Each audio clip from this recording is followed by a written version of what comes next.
finished an aerial tour of Accra to inspect the flooded areas. Unfortunately, the flooding has been very extensive today for several reasons. One, the recorded rainfall today is one of the highest in several years. The Meteo are looking at approximately 140 millimeters that was dumped on Accra. Last year, the maximum rainfall was 56 on a single day. And so the volumes are much higher. And so there are many issues to the flooding in Accra. There's climate. If you look at the rainfall pattern from 2024, 2025, 2026, you see that increasingly every year we're getting more rain in Accra than we used to get. GMET say that in 2024, for a period of 30 days in June, we had 85 millimeters of rain. And then in 2025, it increased to 172. And then in 2026, for the same 30-day period in June, it increased to 333. And so the waterways are not getting a chance to recover before more rain is. So the president is right to say that waterways have a short period or are unable to recover before another rain pours in. And that's why, as he says, that the Ghana Meteorological Agency was right. They warned us way ahead of time. The president acknowledges that there was going to be a lot of rain in the month of June and July this year, and it is happening, and we've seen it. This floods on Sunday night into the early hours of Monday has so far claimed, the last count, 34 lives across the country. 34 is the total of people that we have lost as a result of the floods. 12 in the Greater Accra region, 18 in the Central region, and 4 in the Volta region. That is how troubling this situation is, and the aftermath of these floods.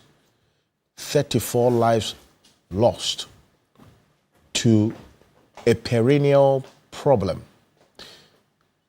a sin that we commit to contribute to what we are seeing now. Things that should have been done, which have not been done, and also some decisions that persons that we pay with the taxpayers' money should have taken, which have not been taken. The building in waterways, and then also the obstruction of the flow of water, has been pointed out as one of many reasons why we experience flooding in this country. We'll go through the reasons as we know it already, because this is not new. And there are many who contend that finding the solution to this flooding is not rocket science. There's documented solutions. So exactly what is the problem? What are we not doing? Which is leading to the loss of lives. So that's a conversation we'll have this morning here on The Key Point. We have the right people who will speak to the issues so as to find out what has to be done going forward. The focus is on the solution, and then also asking questions of accountability. But as we have this conversation this morning, we have it very clear at the back of our minds that 34 lives have been lost, and their death must count when it comes to this matter of finding solution to the floods. We have the major key stakeholders to speak to this particular issue here on The Key Point. The National Disaster Management Organization will be joining us. The Ghana Meteorological Agency will be joining us. The National Coordinator of GARID very important and critical component to this. They'll be joining us. We have a structural engineer as well. Will be joining us, the Ghana Institution of Engineering will be joining us. We will have a conversation on this matter here on The Key Point. Also, this week, the Supreme Court ruled on this combined or consolidated case, or the cases bordering on the removal of the former Chief Justice Gertrude Araba Essabato-Kono, some 4 cases that were consolidated into 2. The outcome, many people who were watching and were not too surprised about it. Many people expected that the Supreme Court would go in a particular path. But if you look at the full ruling, there's some recommendations that have been made regarding Article 146 and the process for the removal of the Chief Justice if it so happens. So we'll have a conversation on that.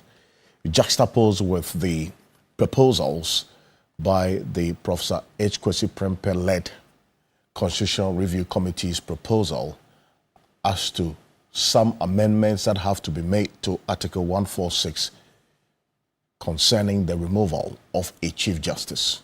We'll have a conversation this morning. This week, just about some 48 hours ago, we got the unfortunate news of the killing of a Ghanaian in South Africa. The Foreign Affairs Ministry's account of what happened is that this death or the killing is directly linked to the xenophobic attacks or the campaign that is going on in that country. The June 30 deadline saw thousands, if not millions, of South Africans hitting the streets, demanding that undocumented African nationals leave the country because they're taking their jobs. They should go back to their country. That, unfortunately, according to the account of the Foreign Affairs Ministry, accounted for the killing of our brother, a father, a relative. It's the South African government, as the Cape Town police, and then also the minister have all spoken challenging the account of the Foreign Affairs Ministry of Ghana that what happened, yes, a Ghanaian has been killed, but it has no direct link to whatever they are doing in that country. So we'll be finding out some detail. So far, what has the High Commissioner, the Ghana High Commissioner to South Africa, what has he found? As against what the South African authorities are telling us. In fact, they've given us different names. The Foreign Affairs Ministry has also given a different name of the deceased. So what's going on? We'll have a conversation this morning. And I know that a number of us have woken up with a heartbreak. Those who were able to sleep, that is it, after watching the Black Stars March. There are many of you who couldn't sleep and have had to just keep awake to join us this morning. You're not alone. There are others as well who did not even want to risk it at all. You slept just to wake up to see what would happen. Well, we lost. We've crashed out of the World Cup. I'm saying it's a disappointing performance. We'll have a bite on what happened. But thank you so much for joining us here on The Key Point. The key issues that are of concern to you, the Ghanaian people, and we go straight to the point with the people who will be joining me in the studio this morning. We're live on 3FM 92.7, also on TV3 Ghana on Facebook, and on DSTV channel 279. We're all across the world on 3news.com. Also on the Voice of London radio in the heart of the city of London, and Voice of London television as well. Stay with us. We'll be back shortly after this quick break. My guests will join me. We're going to travel straight to South Africa. The High Commissioner of Ghana to South Africa. His Excellency Benjamin Kwashi is joining us to give us an update on what I just spoke to you about regarding this Ghanaian who has been killed and matters arising. Stay with us. I am Alfred Okansi. Welcome to The Key Point. We'll be back shortly after this quick break. As always, The Key Point is brought to you by GASEM, the nation builder, and Bank of Africa, as strong as a group, as close as a partner. We'll be back shortly.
Well, welcome back to Key Point on TV3. We're live on 3FM 92.7, also on TV3 Ghana on Facebook, and on DSTV channel 279. We're all across the world on 3news.com, also on the Voice of London radio in the heart of the city of London, and Voice of London television, also on Kesmi 107.1 in Tamale and beyond, and a number of radio stations across the country. As always, Key Point is brought to you by Bank of Africa, as strong as a group, as close as a partner, and also GASEM, the nation builder. This morning, just as you just saw there, South Africans, thousands of them, not millions, hit the streets asking that undocumented migrants go back to their country. Well, they've been at this for well over almost 4 months now. And Ghanaians have been evacuated from that country. Unfortunately, after that June 30 deadline they gave, that led to this number of persons hitting the streets. The aftermath of it, this protest, is the news of the death or the killing of a Ghanaian by South Africans, whether it is what the police is saying or what the Foreign Affairs Ministry is saying. What has not been denied by both statements issued is that a Ghanaian has been killed. That is a fact. But this is what the Foreign Affairs Ministry said in the statement that they issued regarding the killing of this Ghanaian, our brother, a father. Understand, he has children. We will establish the number of children he has and what is happening to the family right now. But there's a very troubling development which the government of Ghana has taken quite seriously with this statement and many other things ongoing as we speak. This was a statement that was put out by the Foreign Affairs Ministry, receiving with profound shock and sadness reports of the fatal shooting of a Ghanaian national. And take note of the name, Bashiru Isaac. Bashiru Isaac, 40 years of age. And take note of the location as well, where this gentleman was killed, this Ghanaian was killed.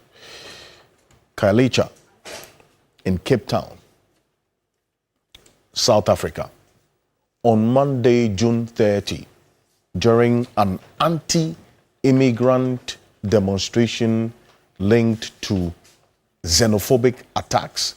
That's the account of the Foreign Affairs Ministry. This killing happened as a result of anti-immigrant demonstrations ongoing. Xenophobic attacks. They give a name, Bashiru Isaac, and they give the location where this incident happened. That's Khayelitsha, Cape Town. And I wanted to, I'm pinpointing this specific parts of the information or this statement so you take note, because the South African police is also giving us something different. The government of Ghana condemns in the strongest terms this senseless act of violence and the rising tide of xenophobia targeting African nationals, including Ghanaians in South Africa. The taking of any life is unacceptable, and those responsible must be brought to justice without delay. The full complement of that statement you would find on 3news.com. But I want you to take note of this particular part of the statement. This one. The name of the individual, the deceased Ghanaian, Bashiru Isaac, where this happened, as well as the date of this particular incident and the reason given by the Foreign Affairs Ministry. With that established, I'm going to show you what the South African police, who, after learning of this statement by the Foreign Affairs Ministry of Ghana, also issued a statement. This is what the South African police also put out after this statement from the Foreign Affairs Ministry. And I want you to follow me closely on this particular issue. And this is it. This is what the South African police put out. The South African Police Service, SAPS, in the Western Cape confirms the murder. So in both cases, the murder has been confirmed, undisputed. The murder of a Ghanaian national in Nyanga. They say this happened in Nyanga on Monday. So, take note. They say this happened on Monday, the 29th of June, in Nyanga. The Foreign Affairs Ministry says this happened on the 30th of June, in Khayelitsha, Cape Town. They say that this happened in Nyanga.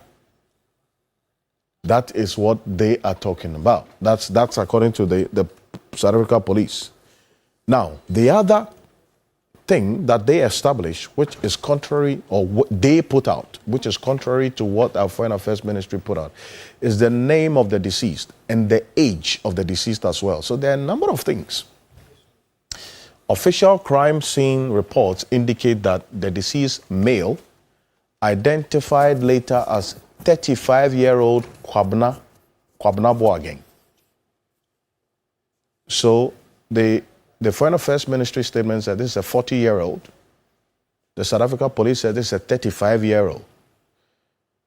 They established, yes, indeed, that he was shot at this location, Nyanga Terminus, in front of NTG Hair Salon and shoe repairs at approximately 3:45 on Monday, in circumstances that point to extortion-related crime perpetrated by yet-to-be-arrested gunmen. So they said this has nothing to do with xenophobic attacks. It's an extortion-related crime perpetrated by yet-to-be-arrested gunmen. That's the account of what happened. So we will get into this matter. In fact, when this issue first came up, quite a number of people who have been incensed about it, and rightly so, the entire nation is incensed about it. As we go on in the conversation and the other matters we're going to talk about rolls out, my guests will be joining me, Haruna Mohammed, Deputy General Secretary of the NPP. We'll also have the Garrett National Coordinator, who's also going to give us a full account of what's happening in terms of the interventions with the flood matter when we get there. Also, the NADMO, the Ghana Meteorological Agency, also the Ghana Institution of Engineering. We'll have a structural engineer as well join us in the studio. So stay with us. This is a journey that has just started. But let's go straight to South Africa. His Excellency Benjamin Kwashi is Ghana's High Commissioner to South Africa, is joining us on Zoom from the Office of the High Commission. This is in Pretoria. Good morning. Good morning, Alfred. How are you? I'm well, thank you. How are you doing? Very well, thank you. Perfect. Thank you so much for joining us. Martin Pebo is private legal practitioner. He's in the studio with us. Counsel, good morning to you. Morning, Mr. Okansi. Morning. It's good to be here. Before His Excellency continue, you know the rituals. Today, the rituals are replaced once again by the alarm I'm experiencing, the shock. Remember last week I mentioned that 3% of the District Assembly Common Fund is paid to the MPs privately. 3% of the amount is paid to the MPs privately into their private accounts. And the Auditor General has no visibility on how that money is used. They say it's for monitoring and evaluation. The Auditor General is not able to audit the private accounts of MPs. So it's a big constitutional crisis. It's a big blow on Parliament. Right. That 3% of the District Assembly Common Fund is paid into MPs' private accounts. Is it any wonder that they will tell you that, oh, our salary is just so much, and then our expenses are big? You see, part of the secret funding. So as for this matter, we would have to get to the bottom of it. 3% of the District Assembly Common Fund paid into MPs' private accounts. They say monitor and evaluation. Look, one, in the District Assemblies, there are people in charge of monitoring and evaluation. Two, you go to a regional level, the same. You come to the Ministry of Local Government, the same. So how many monitoring and evaluation? Or is it like the World Cup we attended, is it 2040? You hear Justice Senyo Jamefe asking the people, you appear for the first match, then you are paid. Second match, you are paid. So we keep appearing, sir, and getting paid. Please, listen, let's get to the bottom of it so that we can, you know, as a nation see. Then number two, Abu Trika and Daniel Yusuf. Abu Trika and Daniel Yusuf. Ghanaians, are we going to sit for this government to take them to the US, extradite them? We should get involved. They are not bringing Oforiata. They are not bringing Oforiata, so these guys are our bargaining chip. Lawyer Matipebo, thank you very much. And you are the only one dressed in Ghana colors because you've not lost hope. Yes. Well, there are many people who have been heartbroken. But yeah, heartbroken. Yeah, fair weather friend. You should still come out in the colors. Kofi Beto. Fair weather friend. Last week you were in the JC. You have to physically demonstrate it on the face of it. Prima facie. Yes. Is it prima facie? Good morning. Mr. Beto, good morning. Everybody. Good morning. Good morning. Thank you for joining us. Yes, thank you for having me. I beg, me my 30 seconds. Quickly. 31 years ago, a certain woman decided that she would marry me. Wow. Can you imagine? Hey, wow, congrats. Today is my wife's birthday, so happy birthday at this. Wonderful. She's taking care of me for 30 years. 30 years. 30 years, well 30 done. years, and Marriage I is- owe a lot to her. In fact, if you see me in court with her struggling over everything, I say it today, she should win. That's all. So happy birthday to Auntie Cecilia. You are amazing. And Wonderful. God bless you. And see, please, this thing that he's talking about, it has gone to the courts. That matter, somebody has sued in court that paying 30% of the District Assembly Common 3%. 3% is unlawful.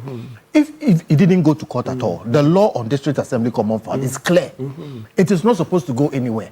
They created that thing we are calling, other kinds of monitoring and evaluation. It is immoral. Yeah. It is unlawful. Even if the court says so, this is And there's bad no law. way. We will not allow. It should stop. Oh, you can't say you're not allowed. Oh, In we're the not Constitutional allowed. Republic, It's the because judges say it's Ghanaians correct. don't understand. If Ghanaians understood, by now Anyway, this country this will is be an up issue in clearly. arms. we And would as have for to- Black Stars, see. We'll deal with that. Disappointment is related to expectation. So we are fine. Disappointment is We related move to on. expectation.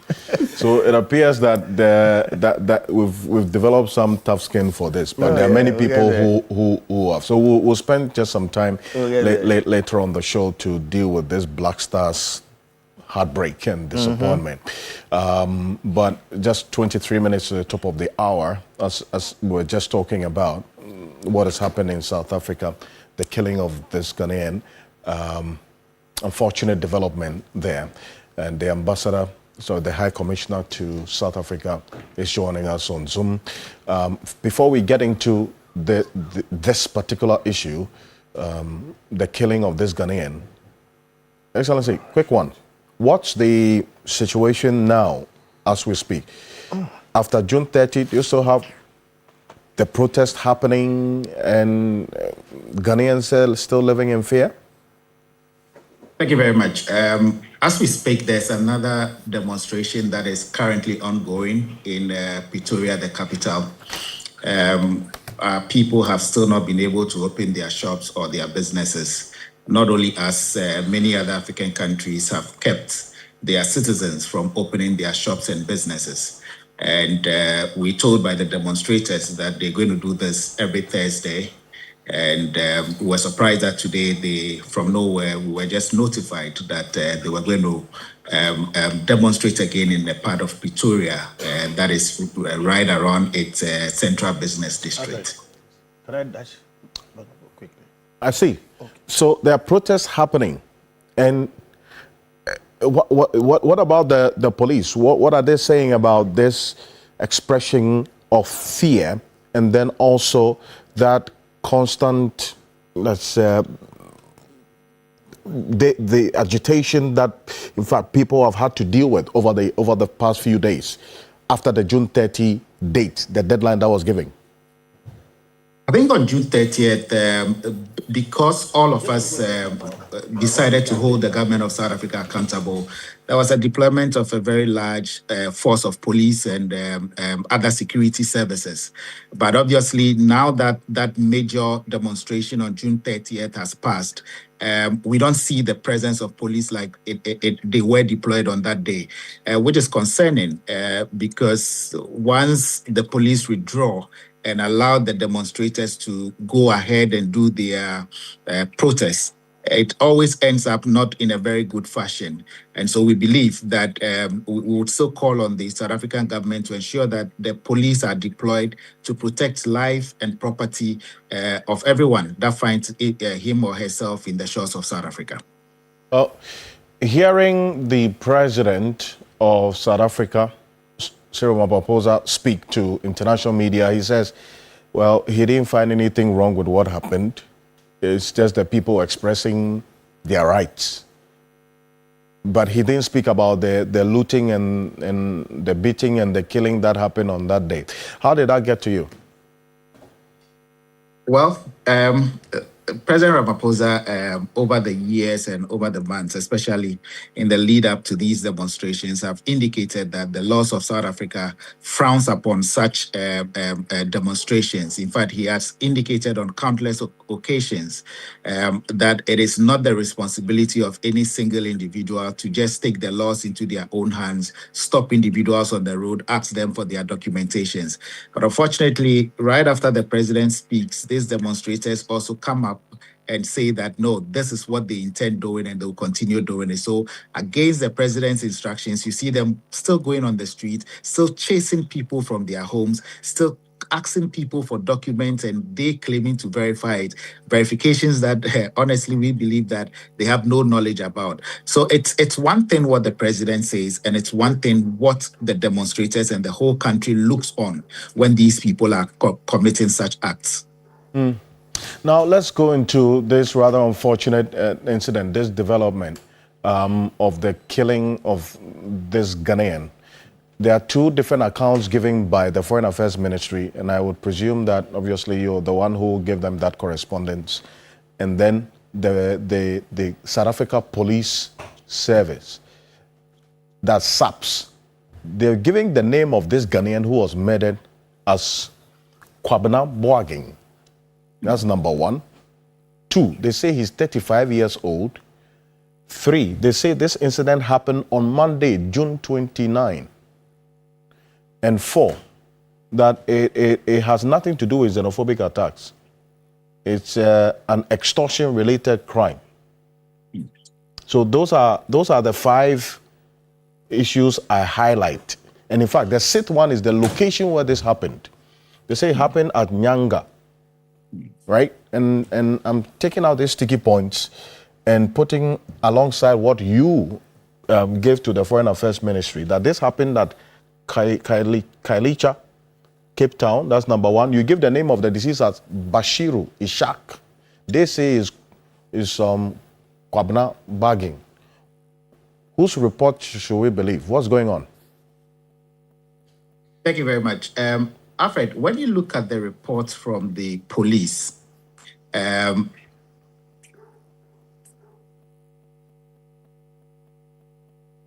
I can hear you.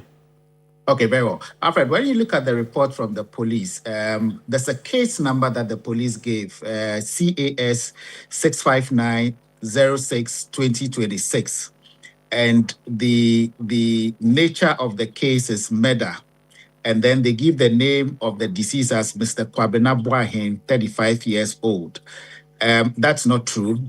The name of the deceased, as you've mentioned, is Bashiru Isaka. When the police issued the statement, the High Commission was compelled because we were not there. The murder happened in a town within Kailicha in the Cape Town metropolitan area. So the Nyanga that they are speaking about, it is within the Kailicha precinct. So it's the same thing between Kailicha or Nyanga. It's the same environs that the incident happened at.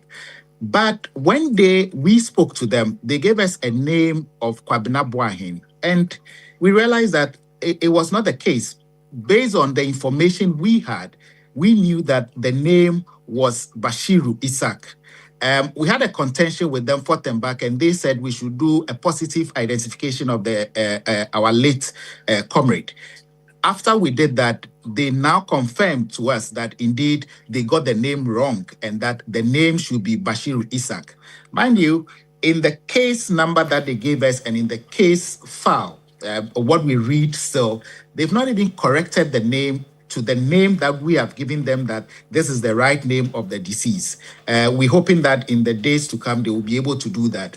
Secondly, when the murder happened, because the High Commission is in Pretoria, we had to quickly send through officers to be able to glean and tell us what exactly was the situation.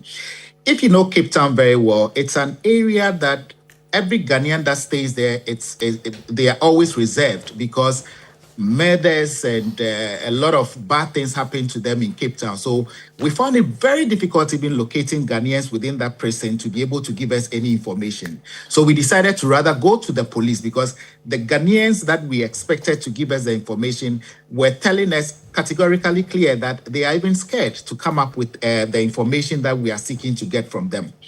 Fortunately, the gentleman, the deceased, was working with one Zimbabwean. The two of them were in the shop when the incidents happened. We told that that gentleman we are looking for currently to become a state witness in the whole case. He has also absconded. He's not made himself available. We've tried reaching him, and he's told us that if he comes to testify, he knows that his life will be in danger. But the lawyers from the High Commission are working hard with the courts in South Africa so that he can be put under witness protection for him to be able to collaborate the story of what happened on that very day. So, Alfred, yes, it's true that the name, they got it wrong. The venue, what we gave and what they are giving is the same place to talk about. Now, on the day that the incidents happened, when we got information about the incidents, based on the police correspondent that we have, that is what gave us the date that we transmitted to the Ministry of Foreign Affairs. Now, they came back to us in a very nice way and said, no, based on the forensics that we did, the murder didn't occur on 30th, it did occur on the 29th. So we say, give us a copy of the autopsy report. Give us a copy of the case file that you have so that we can also be able to collaborate the date that is 29th as against the 30th that we had the information and which we were told by those we sent to the area to go verify what actually happened. As I speak now, they've not given us any of those. They've indicated to us that they will be sending it directly to our Ministry of Foreign Affairs, which for us is strange because we are here, we demand a copy of the autopsy report. Because remember, when these incidents happened, they never conducted any autopsy until the Minister of Foreign Affairs specifically asked us that we should go there and insist on an autopsy being performed. After they got the name to be a Muslim name, they used that to say, oh, we think Muslims do not do autopsy. And we said, hold on, let's confirm from our main ministry in Accra. And the Honorable Minister said, no, let's have a special call with the family of the late in Ghana and ask them if per their Muslim tradition, they would allow us to do the autopsy. They gave us the green light. We've done the autopsy. And as we speak, they've not given us copies of the autopsy. So that the contention of the day is still there, but we want to put on record that the crime as we speak has been committed.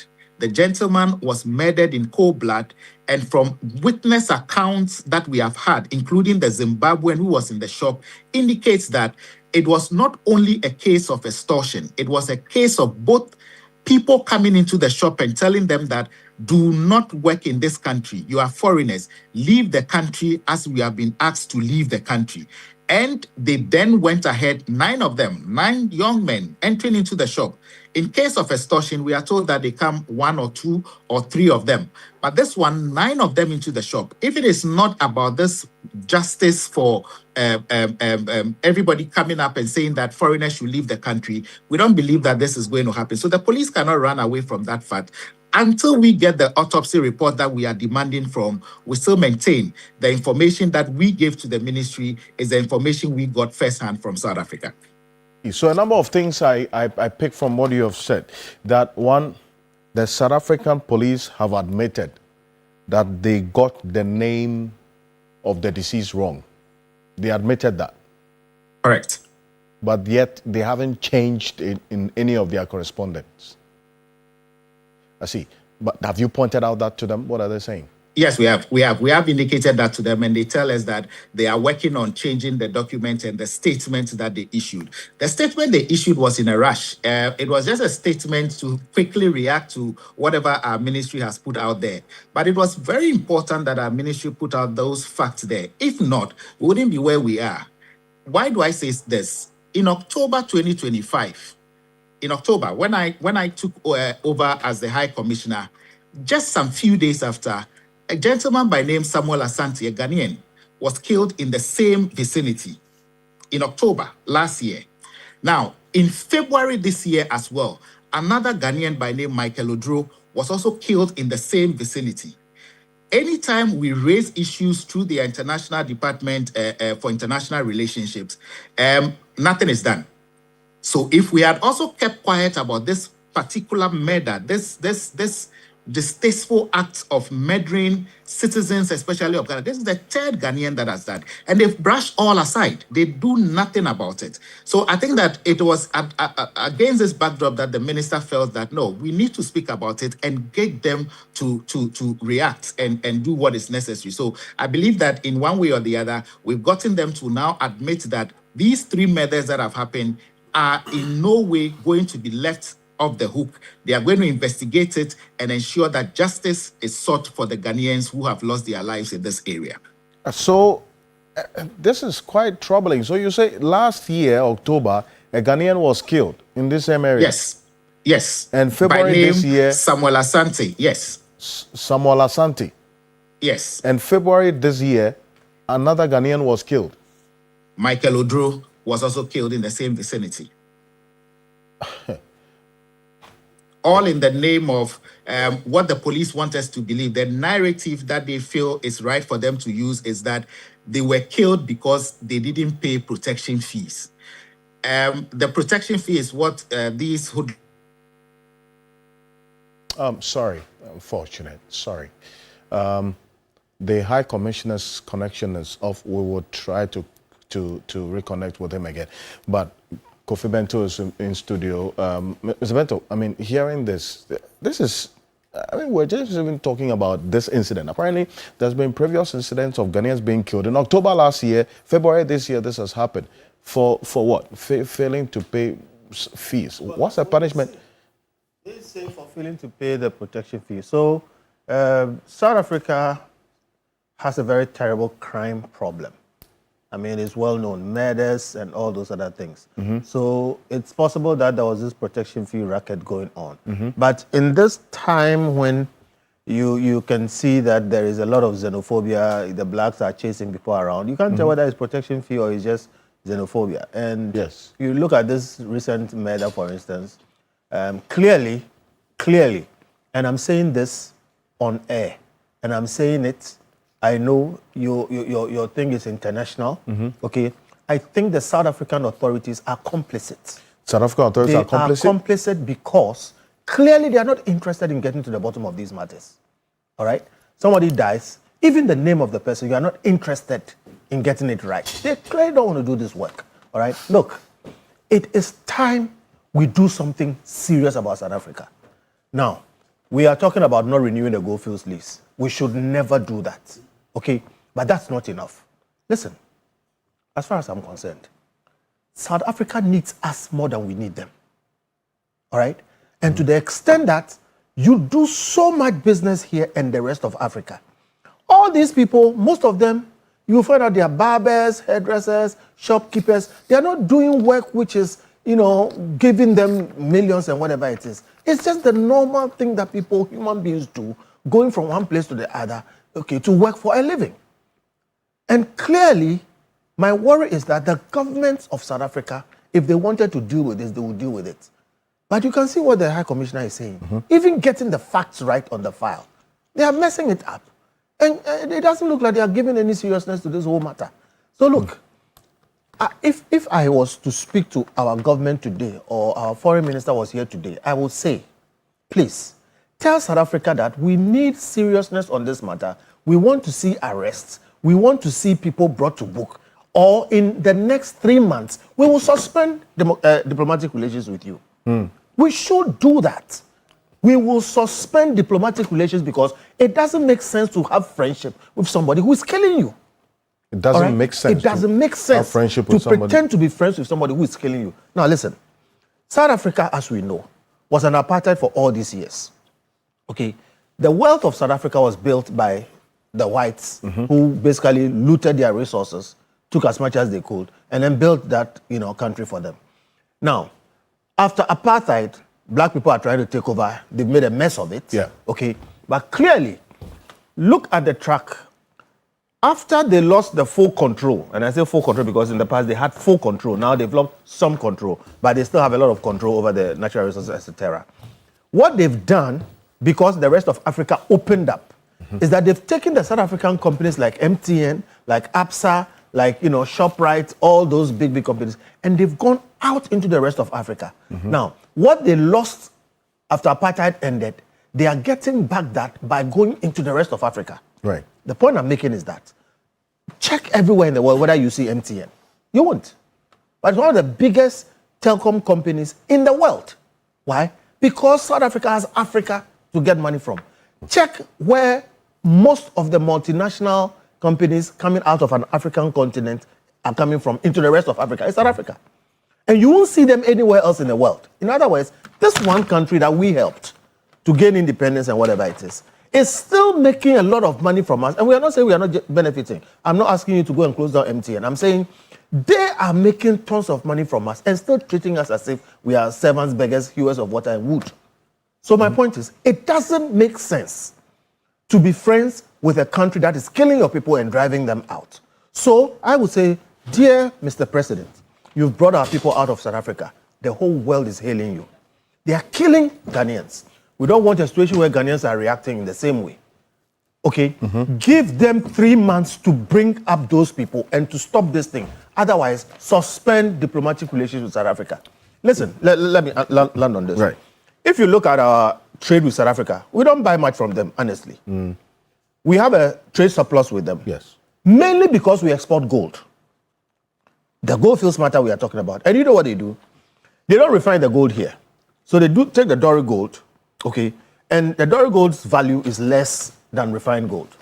And then they take it off to South Africa and record it. So we almost always have a trade surplus with them. They go and refine it there, get better value and go. I am not accusing them of anything because I don't have the facts, but clearly, okay, that thing is the reason why we have that trade surplus. And that itself is problematic. Yeah. Because if they did a better job with the gold, there will be better value going out. You understand? My fundamental point is South Africa needs us more. We import wine from there. What will happen to Ghana if we don't drink wine? And there's nothing we import from South Africa which we can't get from elsewhere. Okay? We're not going to attack their companies like MTN and Go who are doing a good job here. But they must feel the pinch. Because like I said the last time, if you are making money from here in the rest of Africa, you should put some pressure on your government to respect the people who you are trading with and making money and, repatriating the money into your country. So for me, this thing, we should not take it lightly at all. Absolutely. You make the proposal that you want a 3 months Yes. period. Find the people, deadline, prosecute fine with them. Yes. Otherwise, Ghana should suspend. And when Ghana leaks, the rest of Africa will follow. They will sit up. Suspend diplomatic relations with South Africa. What do we need them for? What do we need them for? It's gotten to that point. Oh, absolutely, yes. People are dying. People are dying. And it's not like they are taking it seriously. You even get the name of the person wrong. Who told them the other name? Okay? It shows they don't care. Our ambassador has told you the correct name. Change it on the paper. You don't even want to change it. Okay? And clearly, after all this time, they are shifting around the issue. It suggests to me that, one, they don't care. Okay? And they think that this will also go away just like every other thing. And I'm saying, look, this is one too many. And it's not the first time. After we having to spend money to go and repatriate our people, if we didn't repatriate them, maybe more people will be dead. Do we want another person to be dead? And my bottom line is this. Don't pretend to be friends with somebody who is killing you. It doesn't make sense. Wonderful. Kofi Bento, thank you so much for this. Let me acknowledge the presence of Haruna Mohammed, is the Deputy General Secretary of the New Patriotic Party. Mr. Mohammed, good morning. Thank you for joining us. Good morning, Akansi. Also joining us is a former coursemate of mine. We graduated the same year from Accra Academy. He chose a different path. He's a member of parliament now and a private legal practitioner as well. Bernard Bediako Beidou is member of parliament for the Akwatia constituency. Lobby, morning. Good morning, and thanks for having me. So it's now an Accra family here.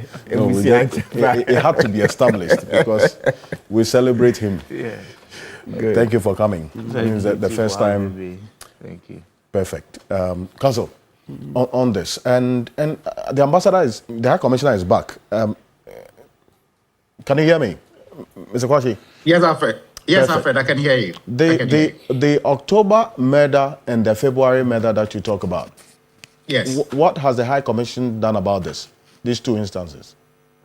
Well, we've reported to the Department of International Relations. Usually, we are not allowed as a diplomatic mission to deal directly with the police. Whatever you do, you have to do it through their form of the Ministry of Foreign Affairs. We've done that. We've been waiting on them for the report that they promised to give us. They've not given us any report, but those cases have been open. Investigations are ongoing, and we want to believe that now that this has come up and the whole world is listening to it now, they will expedite action on it and make sure that we get those murders resolved for us to know exactly what happened to our citizens. I see, but have there been conclusion or closure to the murders? There's the last year, October 1 and this February 1. Has there been investigations? What has the outcome been? What we've been told is that their investigations are still ongoing and that they have not even arrested any single individual.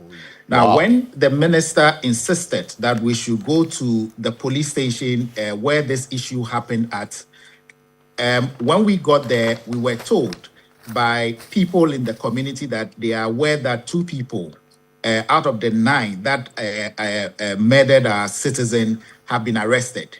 Now, the police was keeping that information from us until we told them that we have picked up intel that 2 people have been arrested out of the 9 people that were there. And they've confirmed to us that, yes, indeed, 2 people have been arrested and that investigations are ongoing. So in the last murder case of Bashiru Isaac, 2 of the 9 people have been arrested and investigations are still ongoing.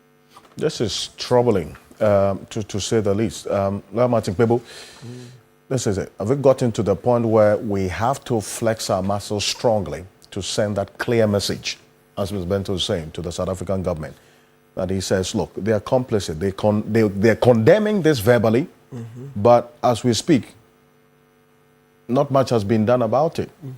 And that has resulted in this killing, which they are given a different account of. Well, Yeah, yes, absolutely. I mean, this about in terms of the key points, it's the 3rd or 4th time we are discussing about it. the 3rd time, and yes. making the same point that the regime is complicit. Okay? The regime is complicit. So under international law, see, the last I was referring to the Vienna Convention on diplomatic relations, and most especially to the Vienna Convention on the consular relations, right? So under international law, the South African government has an obligation, and it's a plethora of decided cases, to protect our citizens. So the moment our citizens are being killed like flies, okay, and investigations don't go anywhere, then you begin to see the complicity of the state in it. And also, most especially with the fact that they have elections looming. So the government doesn't want to lose the elections, so it doesn't want to go hard on the citizens. And so it is very clear that they are complicit. That much, I'm convinced, and we've been making that point. They are complicit. If they wanted to protect our citizens, they know what to do. But because they are not interested, then they do these half-hearted attempts. Half-hearted. You see, even when we started repatriating our citizens, they didn't, I mean, they are happy. Yeah, that's why I say they are happy. Have you seen them make Well, they said it was an exaggerated, response, and that, The fact that somebody is dead proves that it's not absolutely. Yeah, True. you see, those are words. That's why, like they say, talk is cheap. Talk is very cheap. So they'll string any words together and then put them out. Yes, but bottom line, when we started repatriating our citizens, what did they do?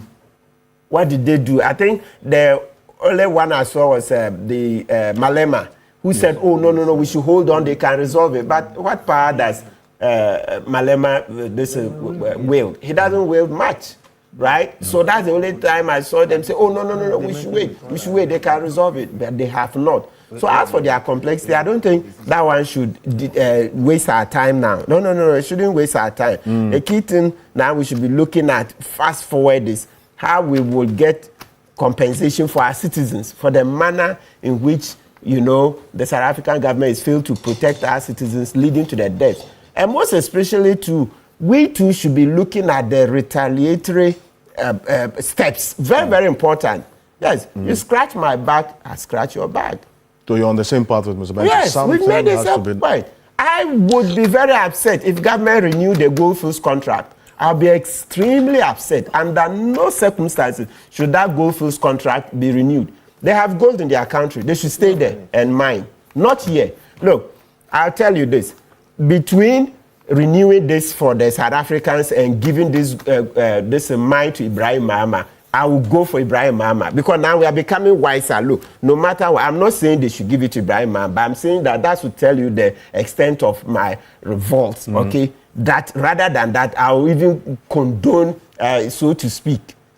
Okay, let me rephrase. It will be better in our national interest to give it to our citizen, right?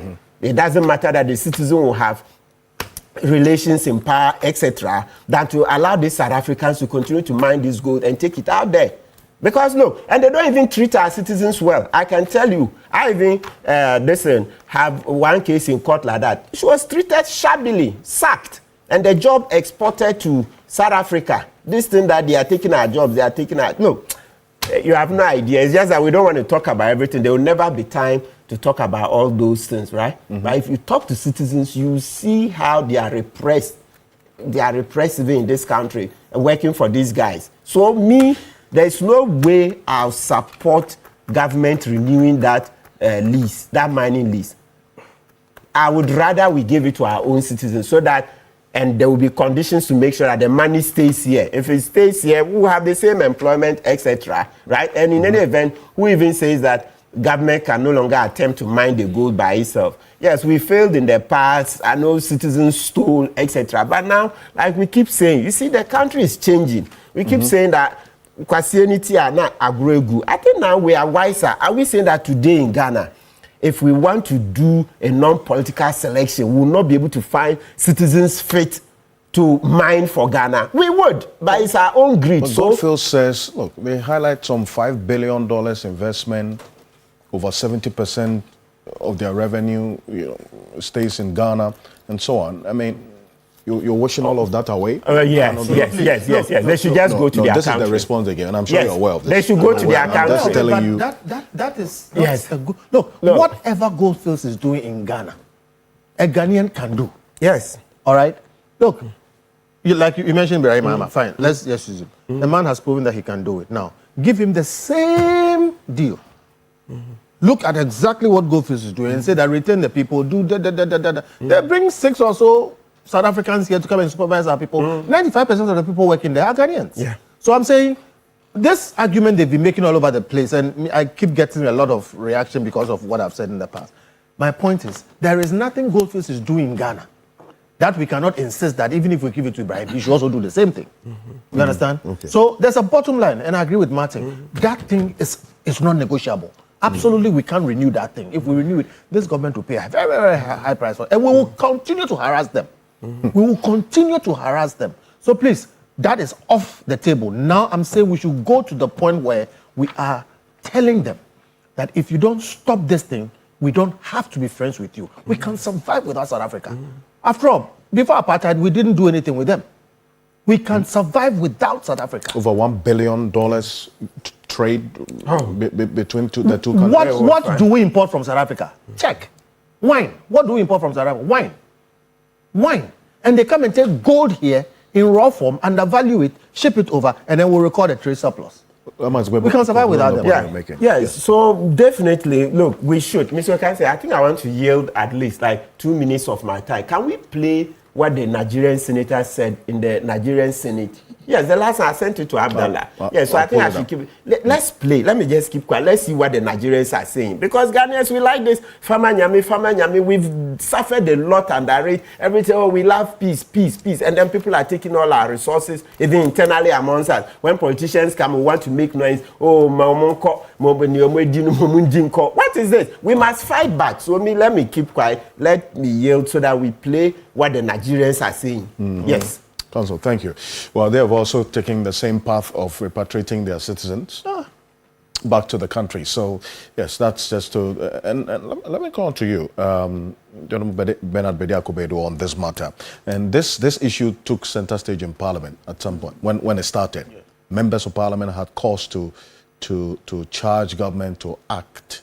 Now we're hearing of the death of this latest case of murder, because what we are hearing now is that at least over the last 8 months, between October and now, 3 Ghanaians have been killed, if what the ambassador, the High Commissioner is saying is anything to go by.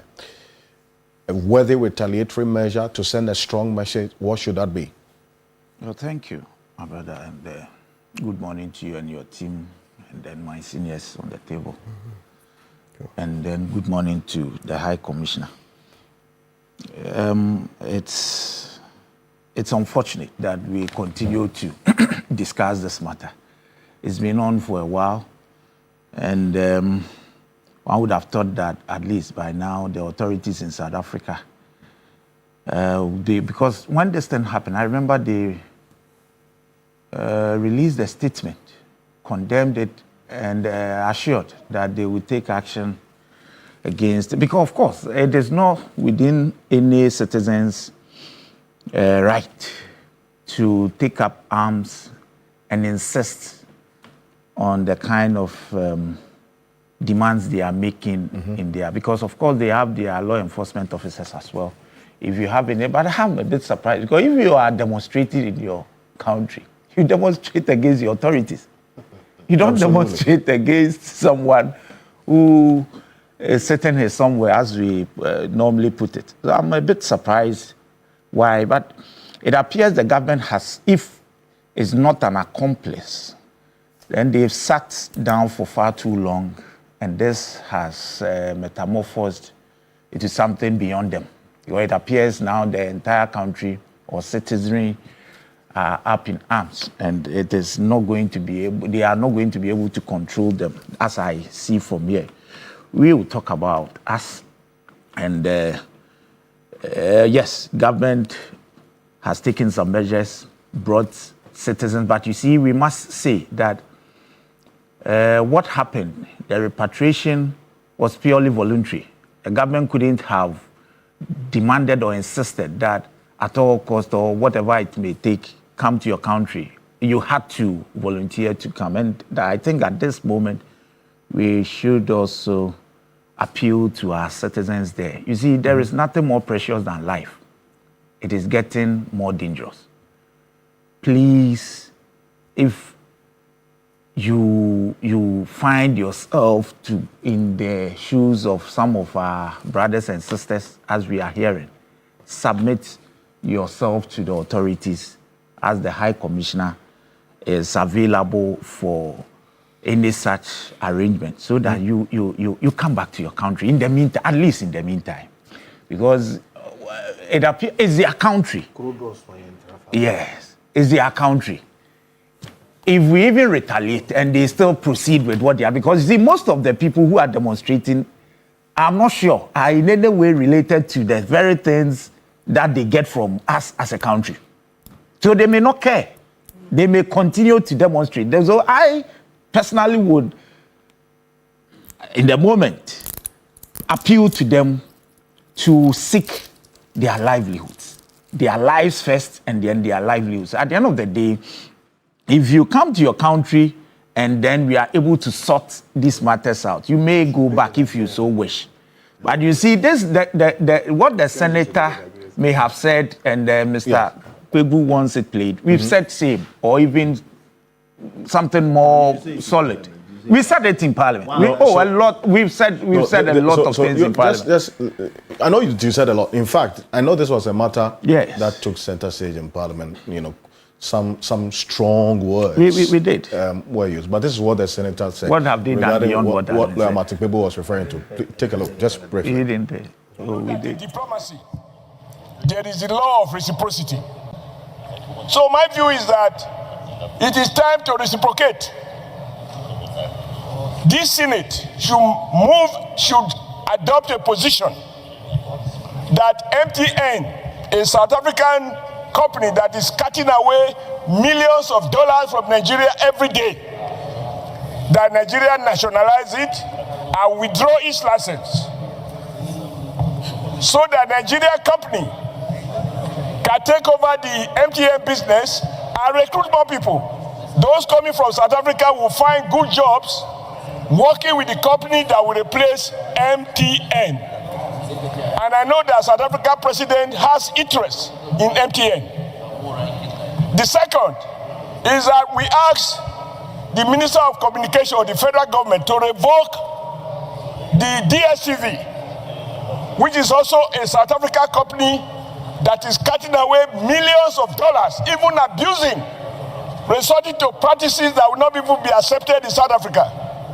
I don't want this Senate to be shedding tears to sympathize with those who have died.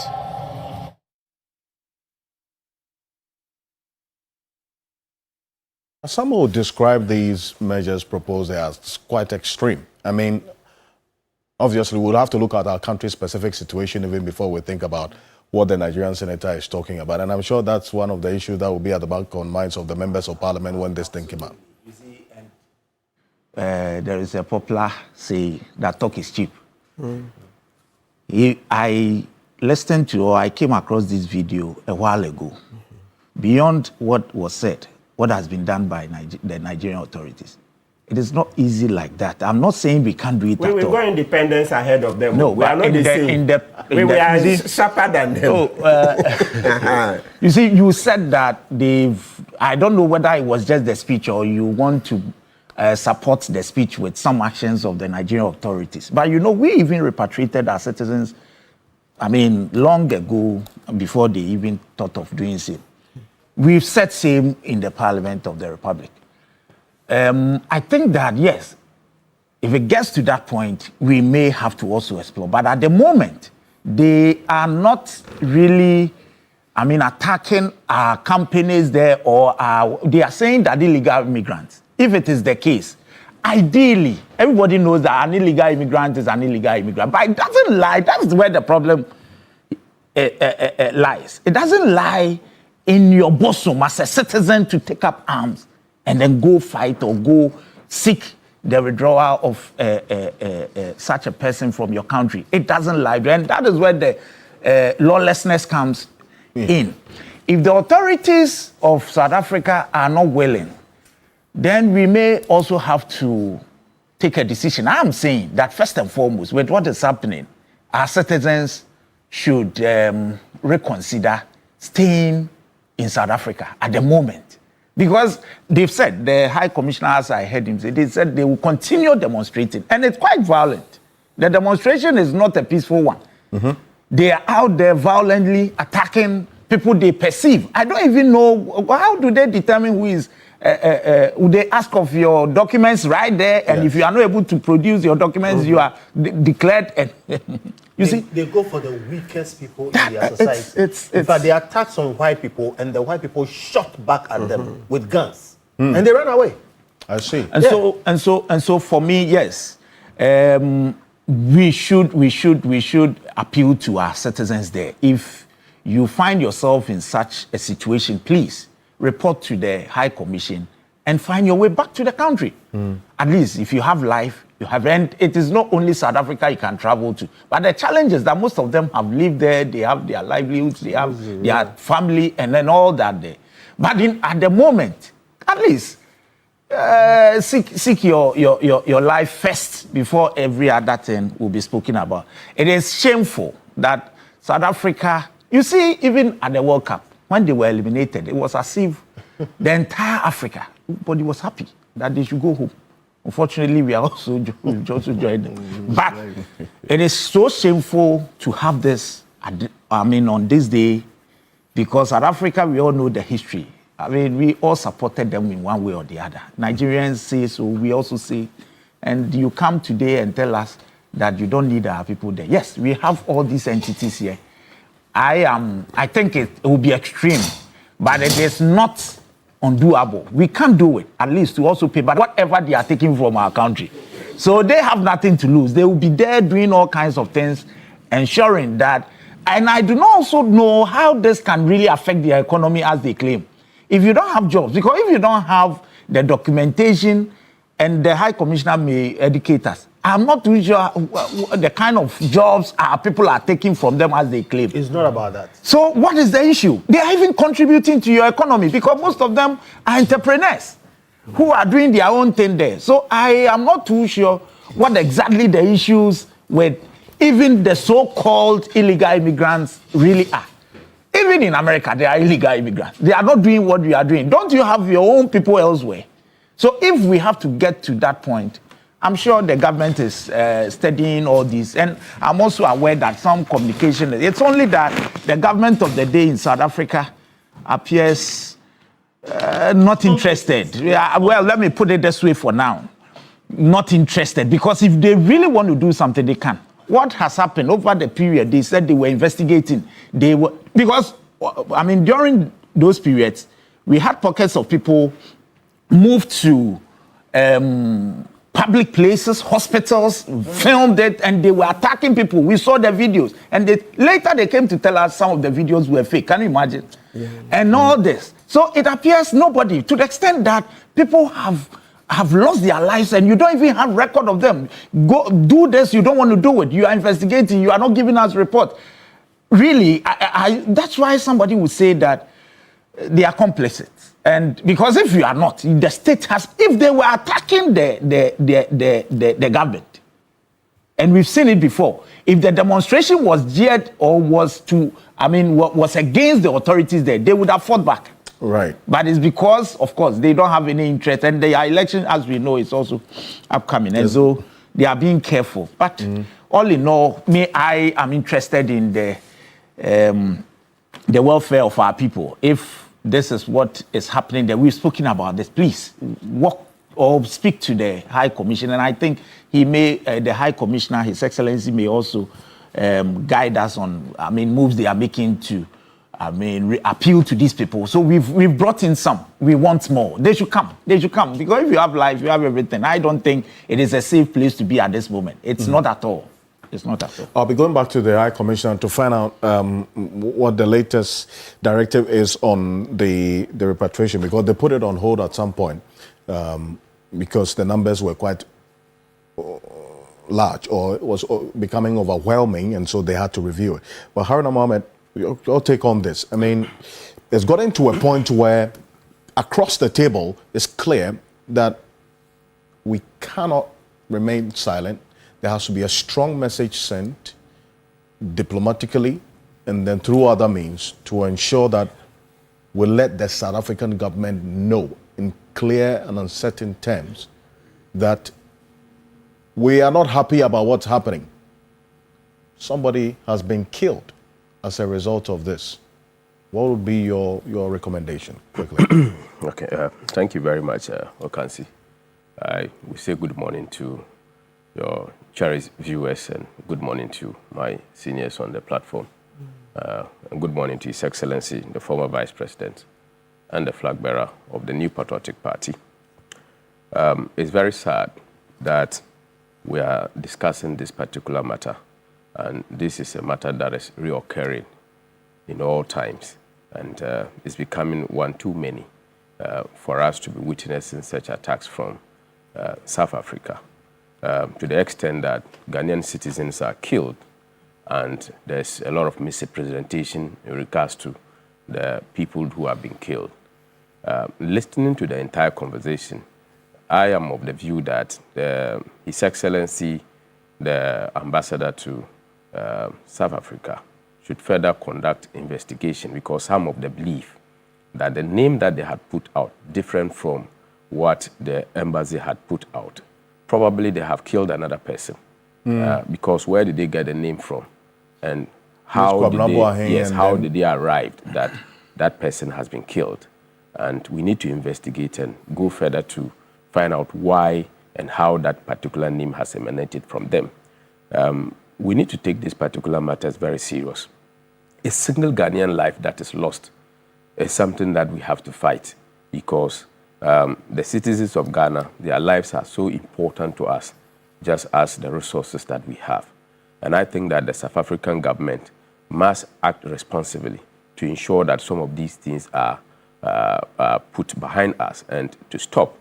I am still thinking to see why this particular attacks has been reoccurring. One, you hear they are attacking shops, they are attacking state institutions, they are attacking, and this is something that has become an annual ritual. They have been doing it and all that. What at all is happening in South Africa? And what at all do they seek to benefit when they have these attacks ongoing? I think that we need to take the lives of Ghanaian citizens very serious. And I believe that I think that we need to take strong measures against South Africa. If you weigh the economic benefit that we get from them and also what they get from us, I think that we are not getting that much from them, because they are also getting something from us. And I think we need to look at that and take a very critical measure against South Africa. They are not above any law in the world. Not only killing only Ghanaian citizens, even their own citizens. It is not proper to kill people in such a manner that they are doing. And for me, I'm all for it, that Ghana must defend itself, defend its territories, and defend its people. And that is what I will go for. Perfect. Now, Mr. Kosh, can you hear us?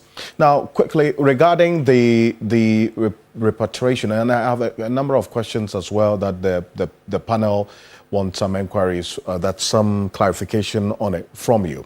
Regarding the repatriation of Ghanaians who voluntarily and are willing to come back home, how many so far have we brought home, if you have that? We brought almost 926. As we speak now, we have 900 that have been screened and approved to be repatriated. They've given us their names voluntarily. So the 900 that is currently in South Africa are ready to be repatriated home. We are just waiting on the ministry, and once the ministry gives us the green light as to the date of the repatriation, we'll let everybody know. And the numbers could go high from what you're receiving? Well, from what we're receiving, we believe that it should be right about that number, because these are people that have come from all the provinces in South Africa that have indicated to us that they don't want to stay in the country again. And remember, just like one of our distinguished panelists said, this is a voluntary repatriation. So government has given the opportunity that you should go home if you want to go home, and if you feel that you're not making ends meet in South Africa. So currently, we have 900 that are with us, that have been registered, that have been screened by the departments that are supposed to screen them in South Africa, ready to be evacuated home. How many Ghanaians in total are in South Africa, based on your records? Well, based on our record, we have close to about 17,000 Ghanaians here in South Africa. About 17,000 Ghanaians. Yes, per the last registration that we have, and it's still ongoing. Currently, that's the number we have. We believe it might go high, but those who have registered that we have their names at the High Commission, we have almost 17,000 Ghanaians. I see. And is the High Commission also, and you've heard the recommendations about the clear message that we have to send to the South African government, because it cannot be the case that they are not complicit in the situation, at least taking into consideration the fact that they have acted less than what we expect of them. Is the High Commission also thinking about some other means and measures to send this clear message as a result of the killing of citizens that are under your care? Well, I think our mandate is clear: to protect the life, properties, and everything that belongs to Ghanaians here in South Africa. So we don't take it lightly. Not a single life of a Ghanaian should just go the way it is happening, and then we will be happy at the High Commission. Under the direction of the Honorable Minister of Foreign Affairs, we every day ensure that the safety of the Ghanaian here in South Africa is something that we cannot compromise. That is why over the months that we've taken over, we've done a lot in terms of consular services to the Ghanaian people, and we've gone to the very far ends of South Africa to make sure that some of the Ghanaians that found themselves in works and in activities that we felt that was demeaning to Ghanaians, we brought them from those provinces, and they are all in the capital, trying as entrepreneurs to get things done and make ends meet. So we continue to work to ensure the welfare of the Ghanaian citizen, and like I indicated to you, we will not shy away from that responsibility. That responsibility we hold very dear to our heart at the High Commission. How about the point that Erna Mohammed made regarding the names, the two different names giving?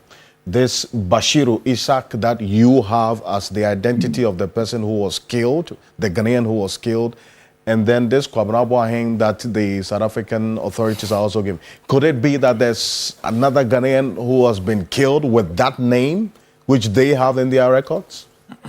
Well, they claim that that name was given to them by a passerby who they believe that is a Ghanaian. We don't know who that person is, but they said, the gentleman was shot in front of his shop. So he was there on the ground for almost 7 hours. And so somebody was passing and said, "Oh, I know him. His name is Kwabena Boaheng." We don't know who that person is, but that's what the story the police are giving us. But it's something worth noting from what has been indicated. So at the High Commission, we would institute measures to find out how indeed they got that name, and if there's anything we need to investigate about it, we'll do that. Now, and maybe quickly and finally, before we go, what is going to be done in the coming days regarding this death, this killing, the murder of this Ghanaian? What should we expect from you, the High Commissioner? Well, so we're not going to let it just go as it has been in times past. What we've done under the direction of the Honorable Minister of Foreign Affairs, one, is that we are repatriating the body back home. We don't want the body to be buried in South Africa.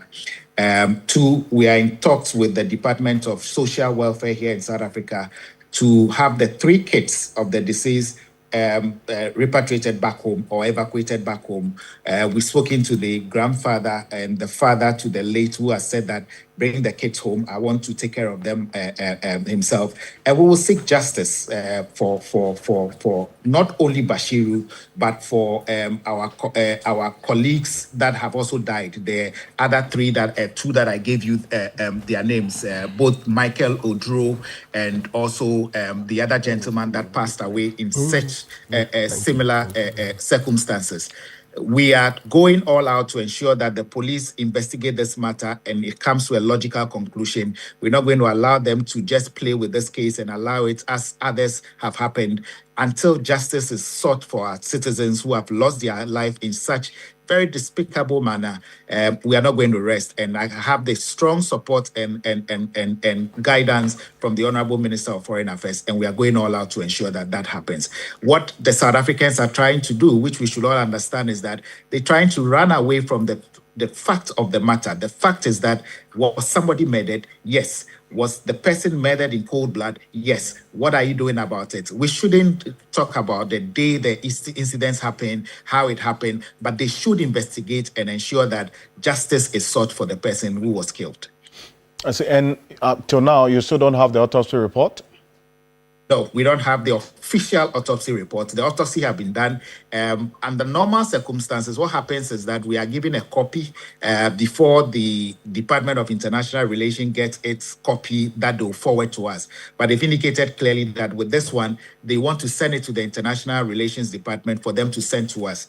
As of late last night, the Honorable Minister called insisting that we should write to the Department of International Relations seeking that they should, as a matter of urgency, give us a copy of the autopsy report. This is what we are waiting for. We've written to them and we are hoping that because it's a weekend, we might not get it this weekend, but on Monday we'll get it so that we can forward it to Accra to the minister and then we'll take directives from the ministry. I see. Thank you. Mr. Bento, quick one on this as we round up. I hear him. You know, at first we thought it was one person. And then when the High Commissioner was speaking, we learned it was two. Right now, we just learned it's three. Three, yes. Okay. October, yeah. And then Three February people. this year. And then he's talking about the things that they are doing and what, our minister is calling for and that kind of thing. Clearly, when you are not the government, you are just a High Commissioner and we are acting from our country there, there's so much you can do. You can call for, ask them for this, we want this done. I don't think they will do it. So the question is, what will you do? What will you do? Again, I think our minister, our leaders here should say, we want you to do all these things. You have your problems. We also have our problems. If in 3 months you haven't made progress, we suspend our relations. We didn't say we are canceling, we suspend it. And we follow on. Look, they are repatriating millions of dollars from this economy every year. Clearly, you will need some sort of government, assistance to do stuff like that. Our investment regimes allow those things. And note that I am not saying the same thing as the Nigerian senator is saying, even though I don't disagree with him. I won't go that far. Okay? But suspending our relations, we can easily do that. Okay? They can still do their business.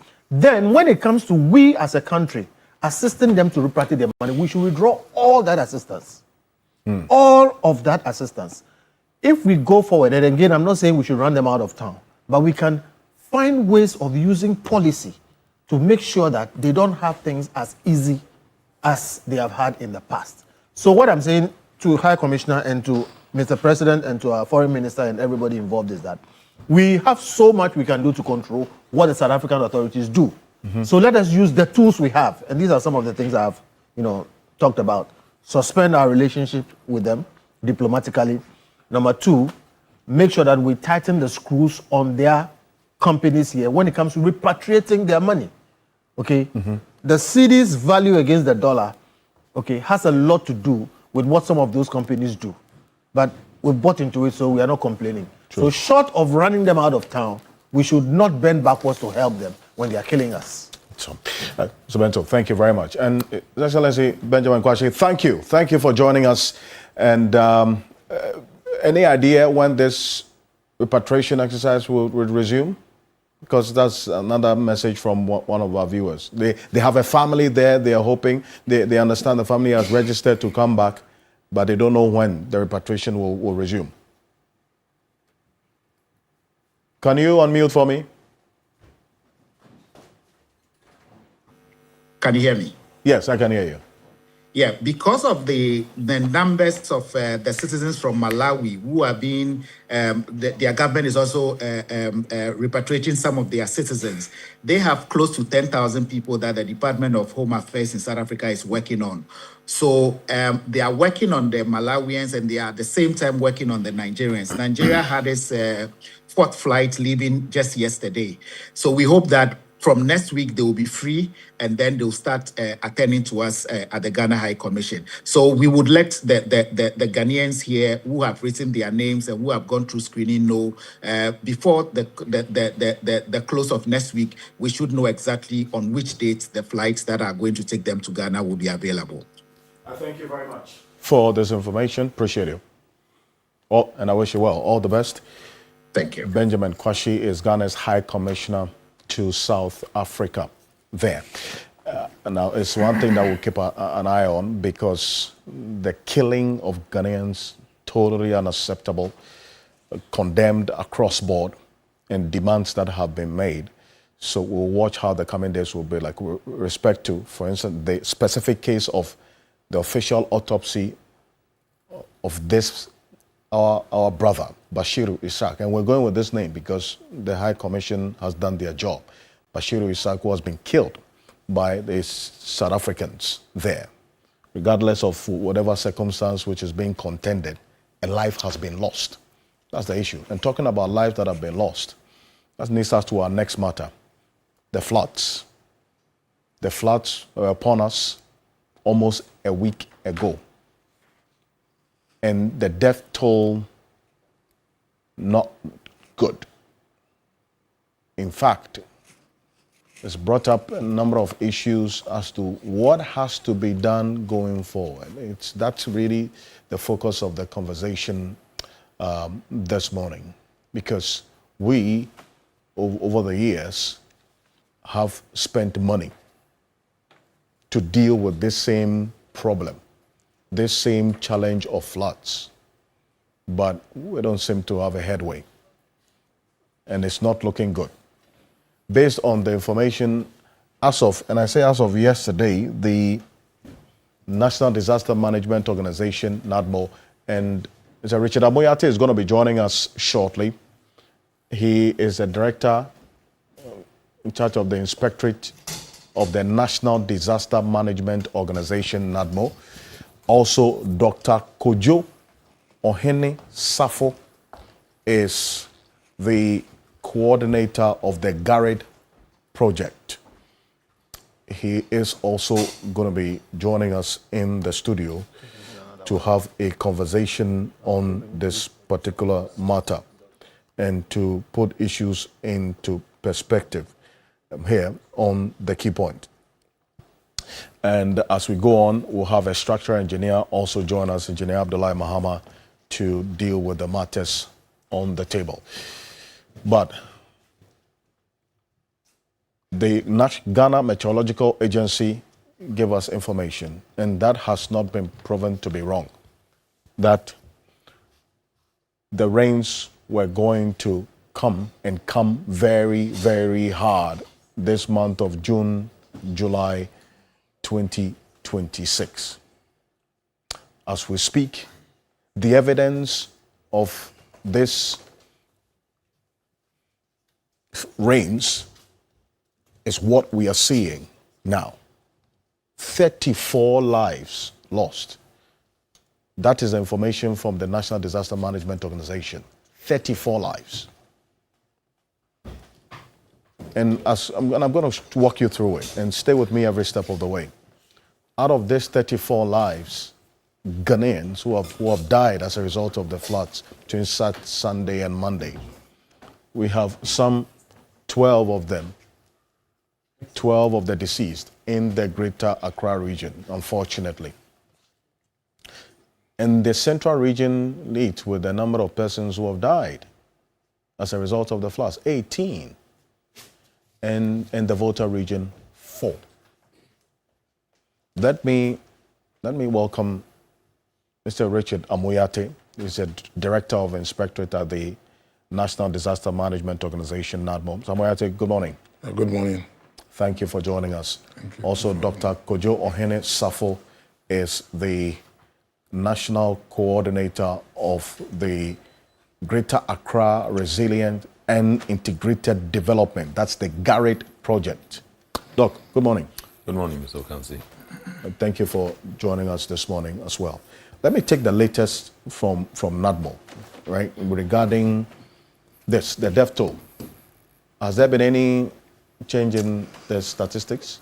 Well, let me start by saying good morning to my fellow panelists, and then good morning to my Director General and all NADMO and collaborating agencies who are working around the clock to support our compatriots who were affected by the floods of 29th June. Yeah, the death toll hasn't changed. It's still 34. It's the people who were displaced that the figure has changed across the country. It now stands at 91,046. 91,046, with Greater Accra having the highest figure. 91,046 people displaced. Yes, across. No, this displacement was temporary because most of the people who were kept in safe havens have gone back and then cleaning, whilst others also took shelter with family and friends. I see. And the Greater Accra account for the highest? The highest, followed by Central Region. How many? Do you have that breakdown for me? Central Region has 21,882. Then Volta Region, 8,534. Then we have Western Region, 2,020. Then Ashanti Region, 1,461. Western North, 937. And then Eastern Region, 190. I see. So these are 7 regions. Yes, 7 regions. That were impacted by the floods. Yeah. And these displaced persons, how's the relief going? Yeah, currently we are doing massive relief across all the 7 regions. We are deploying food and non-food items to the affected persons across the country. I see. And this is where I bring in Dr. Kojo Ohen-Safo, is the Garrett coordinator. We know, gentlemen, we know the causes of flooding over the years in this country. The choked drains or drains that have not been properly constructed, small drains as we've seen in this country, people building on waterways, on Ramsar sites and wetlands, as we have seen, taking over. People are paid to ensure that this does not happen. We're sitting in this country and it is happening. As for the refuse, dealing with refuse and ensuring that it doesn't choke drains, so we have had to even pay for that particular issue with the sanitation and pollution levy. And I'm going to show you how much was accrued as a result of that levy. What it has done, the evidence of what we saw when it comes to the rubbish being also disposed indiscriminately by our very own people, choking drains, contributing to what we're seeing. So this is not new. In fact, we knew that was going to happen. The president in that speech after he flew in the helicopter to assess the situation from the skies said Ghana Meteorological Agency had indicated that this was going to happen. June, July, we're going to have a lot of rain. So we knew that this was going to come. Preparation is the matter on the table now. And that's why the presence of Dr. Safo is extremely important. After this particular incident, we've had you put out this. Yes. And I'm going to do this with you because you own this document. What are we seeing here? Right. Thank you very much, Mr. Okansi. So what we have been doing is to monitor the situation as to the places where our water bodies are taking their sources from. Mm-hmm. We're also focusing on the channels that our water bodies are going through up to where the outfall is, whether it is exiting to the sea or wherever.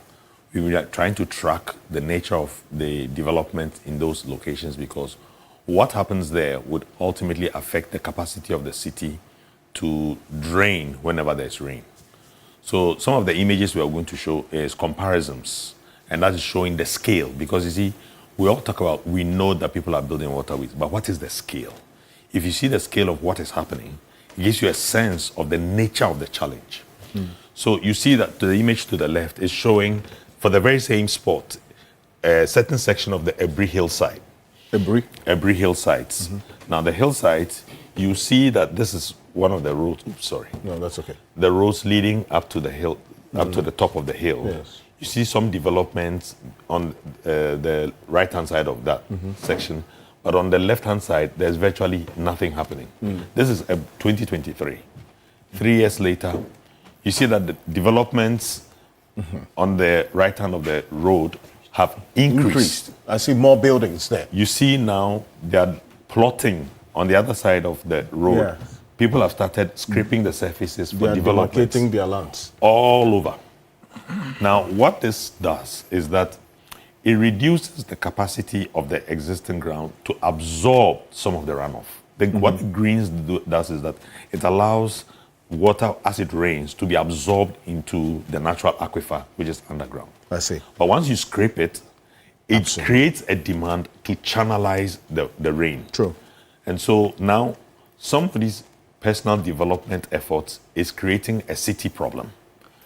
The regime that we have presently is such that we don't take into cognizance the hydrological impact of a development. So somebody submits a planning application, the assembly would look at it, vet it, and approve it.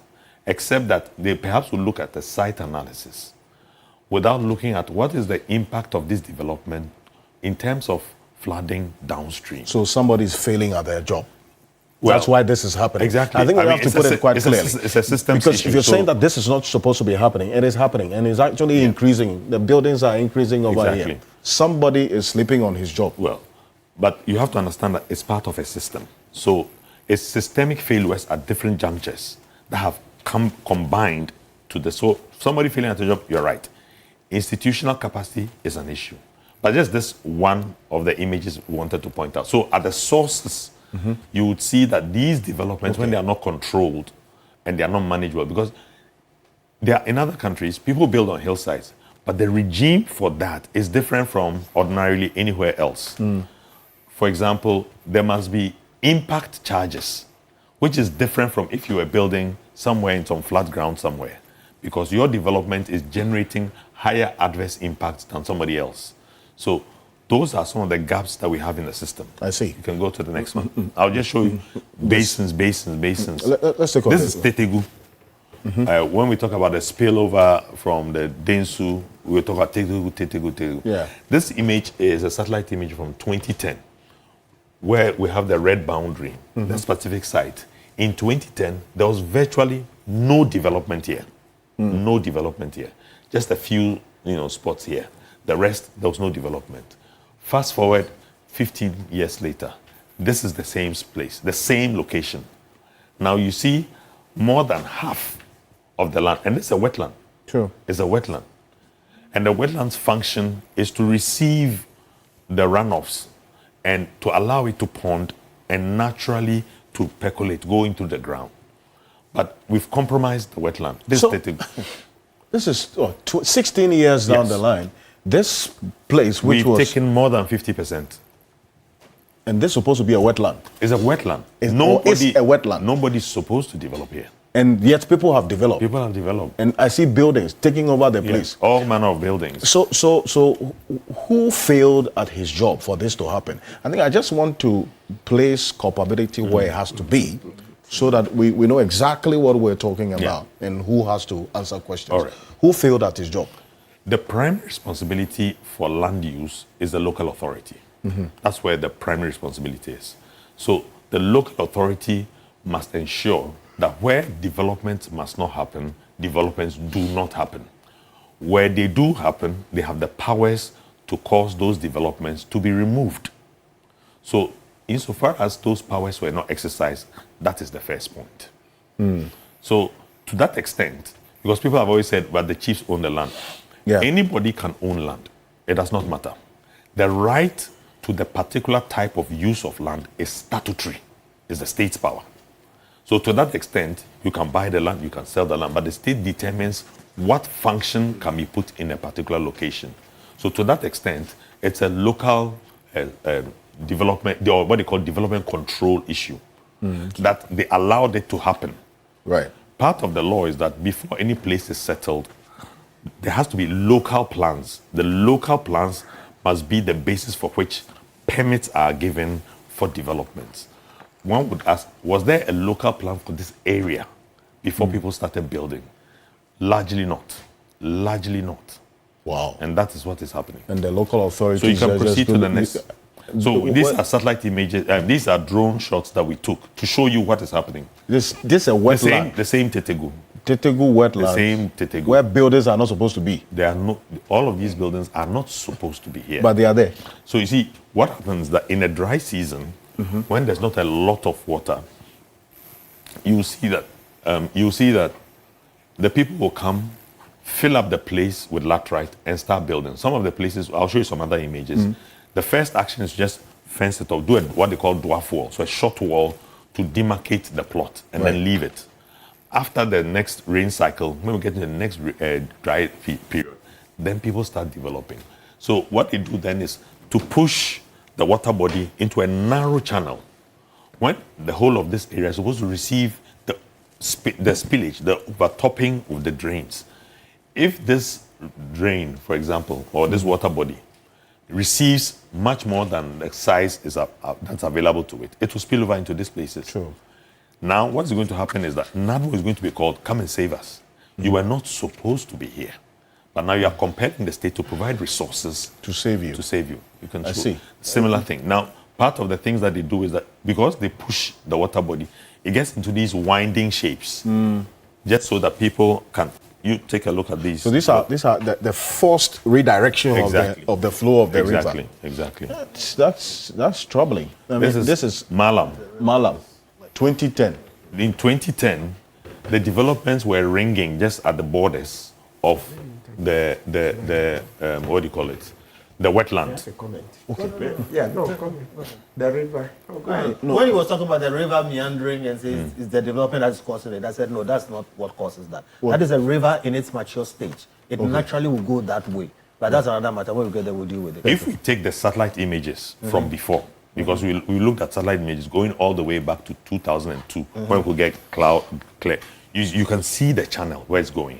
Okay. Then when you look at subsequent years, you see the patterns of development and you see the shifting patterns of the river. Every geographer, I don't mean to. Should No, I? it's good. Contrary to Every this, geographer will tell you that that is a river in its mature stage.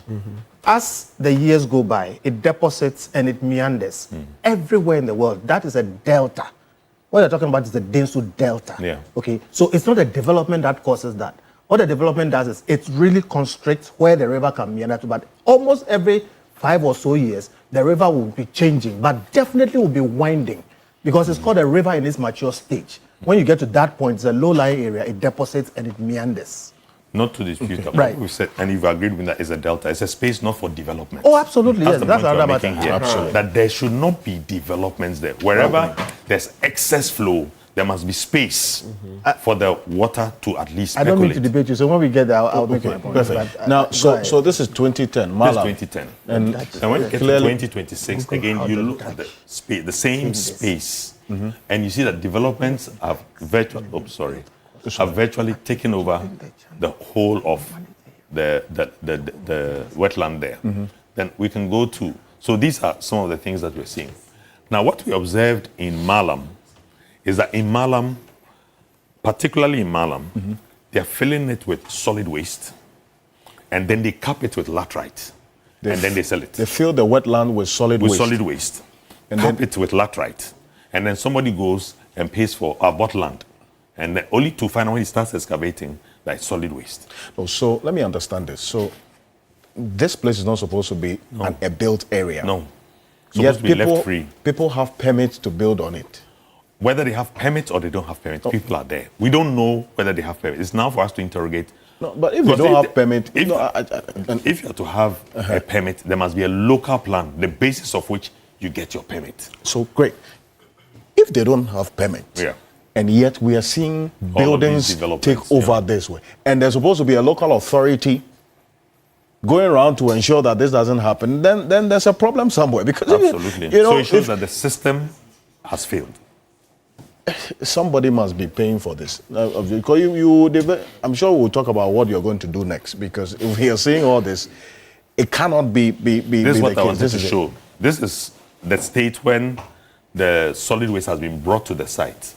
In the video that we show you the smaller trucks that are bringing the solid waste to the site. So this image you see clearly is solid waste that is being used to fill. So they'll see. keep on bringing it to fill. Then some so-called landowners will bring in the laterite to cover it. Once they cover it, somebody deems it as land for building, and then they go ahead to put in the developments. Interesting. So they are filling, this is solid This waste. is solid waste. This is Malam. If you go to Malam today, you see this. If you go to Malam today, you see this. And Bishi, this is the Beshi area. Yes. This is Teshi, Yeah. that's going to Teshi, Exactly. that Labadi, Teshi area. so I see. the red boundary is what it looked like as at 2012. The white boundary is what is left of it as at 2026. This is the Beshi area. Yes. Does this extend to the Chado area? Yeah. Some of it goes into the Chado area as well. Yeah. So the green is just being chopped away. Exactly. So there's no room for the water body. In the event of excess runoff, there's no room. And I saw an advertisement in the Daily Graphic sometime in 20, I It's think 4 years ago, 5 years ago, I've Yeah. seen that one, yeah. You've An seen application it. for There's rezoning of the Ramsar site. There's a mangrove. Yeah, mangrove site, yes. Mangrove site now being used, or some approval was given for a mixed use of the mangrove. So this is the Chado area. yeah. So this is the Chado area, Yeah. right? Yeah, part of it is Chado Part area. of This is it is- actually coming to the sea. So the Chado is a Absolutely. bit So you up. see continuously the green It's being of lost. this area continuously being lost. People are just chopping up, building and building, and no wonder we saw heavy flooding in Chado. And I could show Nitseva. you more. I mean, there's a see. lot to show you. So Interesting. we just wanted to do a case study. You see this point here. This part of the core jaw which feeds into the Peshi Lagoon. Right. This point. In 2002, the width at this point was 261 meters. The width at this point. Now watch this. In 2013, a little over 10 years later, the width at that same point was Reduced to 2011. We lost 50 meters of the width. 211. In 2022, the width had reduced from 211 meters. 211 to 19. 19. Then the same point. Now, this is where we're having this argument about the development. That at that time, that was part of the width of the river. Now, these developments have caused, now it's so shrunk that we are left with only 10 meters. Wow. 10 meters. The river would have been moving around. Yes, but at least they would have had the space. Yes. It is the space we are losing, which is the critical point. 10 meters. So from 2002 to 2026, less than a quarter of a century, we've lost almost 100% of the width. Virtually 100% of the width. Wow. That's There's a lot more to say about this, but let me wrap up quickly. right. This is Tessa Dam on the East Legon Boundary Road. You see there's Yes. if you're on the motorway, you see that it's dam there. There's a dam, that's true. The red boundary is showing you its state as at 2008. The white boundary is showing its current state. Again, you look at the developments that are filled here. All of these developments that are filled all over the place. So that dam we see in the East Legon going to Adrigano. Yeah. That's The originals, let me say, original As at size of it, as of 2008, was this red it covered one. this. Yes, But now it's reduced. Exactly. Because then people are filling filling. to In fact, build. We even have a video where when we're flying the drone, there was a truck that at that material time that we're flying the drone, the truck was discharging laterite. To fill the to fill. wetland. Yes. And nobody is being punished for it. You see, the reason why, and I'm trying to point out something because there's a trend we're seeing that you do a periodic comparative yeah. analysis. So 2010, 2026, the indiscipline and the illegality is increasing by the years. Exactly. That clearly tells you that if wrongdoing goes unpunished, it induces impunity. Absolutely. And that is what we are seeing here right now, and which is causing us. The final thing I'm going to find out from you is what you're going to do because clearly we understand the problem. It appears you know what the problem is, having assessed what has been happening over the years. So we need to take the bull by the horn. The lives that have been lost, 34, it must count. What is this? This is the famous Sakmono Ramsar site.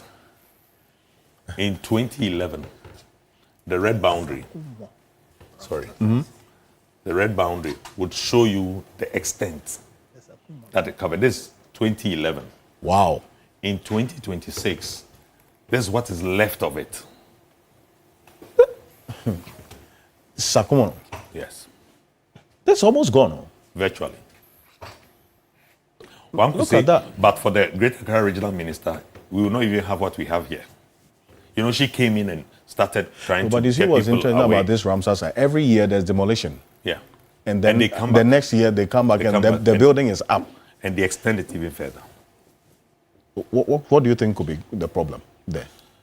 There are primary issues, and then there's, you know, the primary one is that the ways in which we build is a problem. One of my mentors of years back, Steve Akufu, always used to say that nobody walks in London looking for land to buy. They're looking for an apartment. In Ghana, the culture, the mentality is, I need my 100 by 100 to establish my home. Yes. And so it's forcing the city to extend further and further and further, which is taking up lands that we should normally be preserving.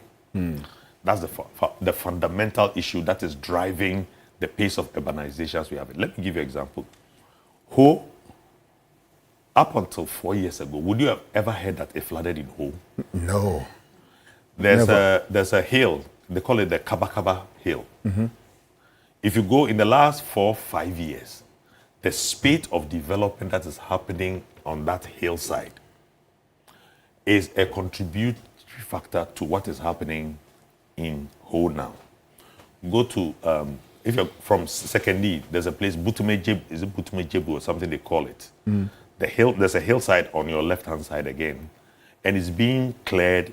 In fact, they started off cutting the laterite, because it's natural laterite there. Cutting laterite, but I've started seeing people also starting developing stuff there. So it's the pattern of development that is one of the fundamental things that are in play. That's one of the issues. The other issue, of course, is that the systems that must, how would I call it? The systems that must manage human settlements is not working at pace with people's aspirations for development. Yeah.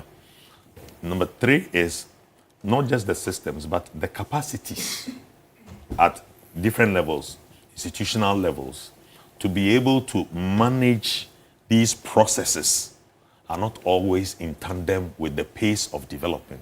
That's why you say that, I mean, you see a foundation in the morning, you see that lintel in the night. True. The energy is not having a matching energy when it comes to the supervision, the oversight. Yes, but it's okay. I understand that. But then again, in as much as buildings will come up very quickly, the local authorities still has the mandate to go around, check the development and what is happening.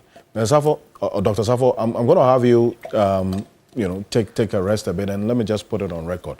Dr. Safo is not too well. But he had to come this morning. In fact, I'm impressed that he comes this morning because of how important this particular exercise that we have just done is to finding solutions to the problem of flooding that we're dealt with. I'll start with you, Loyamatikwebu. With the pictures we've seen, it clearly tells the level of indiscipline. That's number one. And then also people just not living up to their responsibilities. Reason why this has been going on for all this while. Look at what's happening in all these areas that we have just showed you. Let's get to you.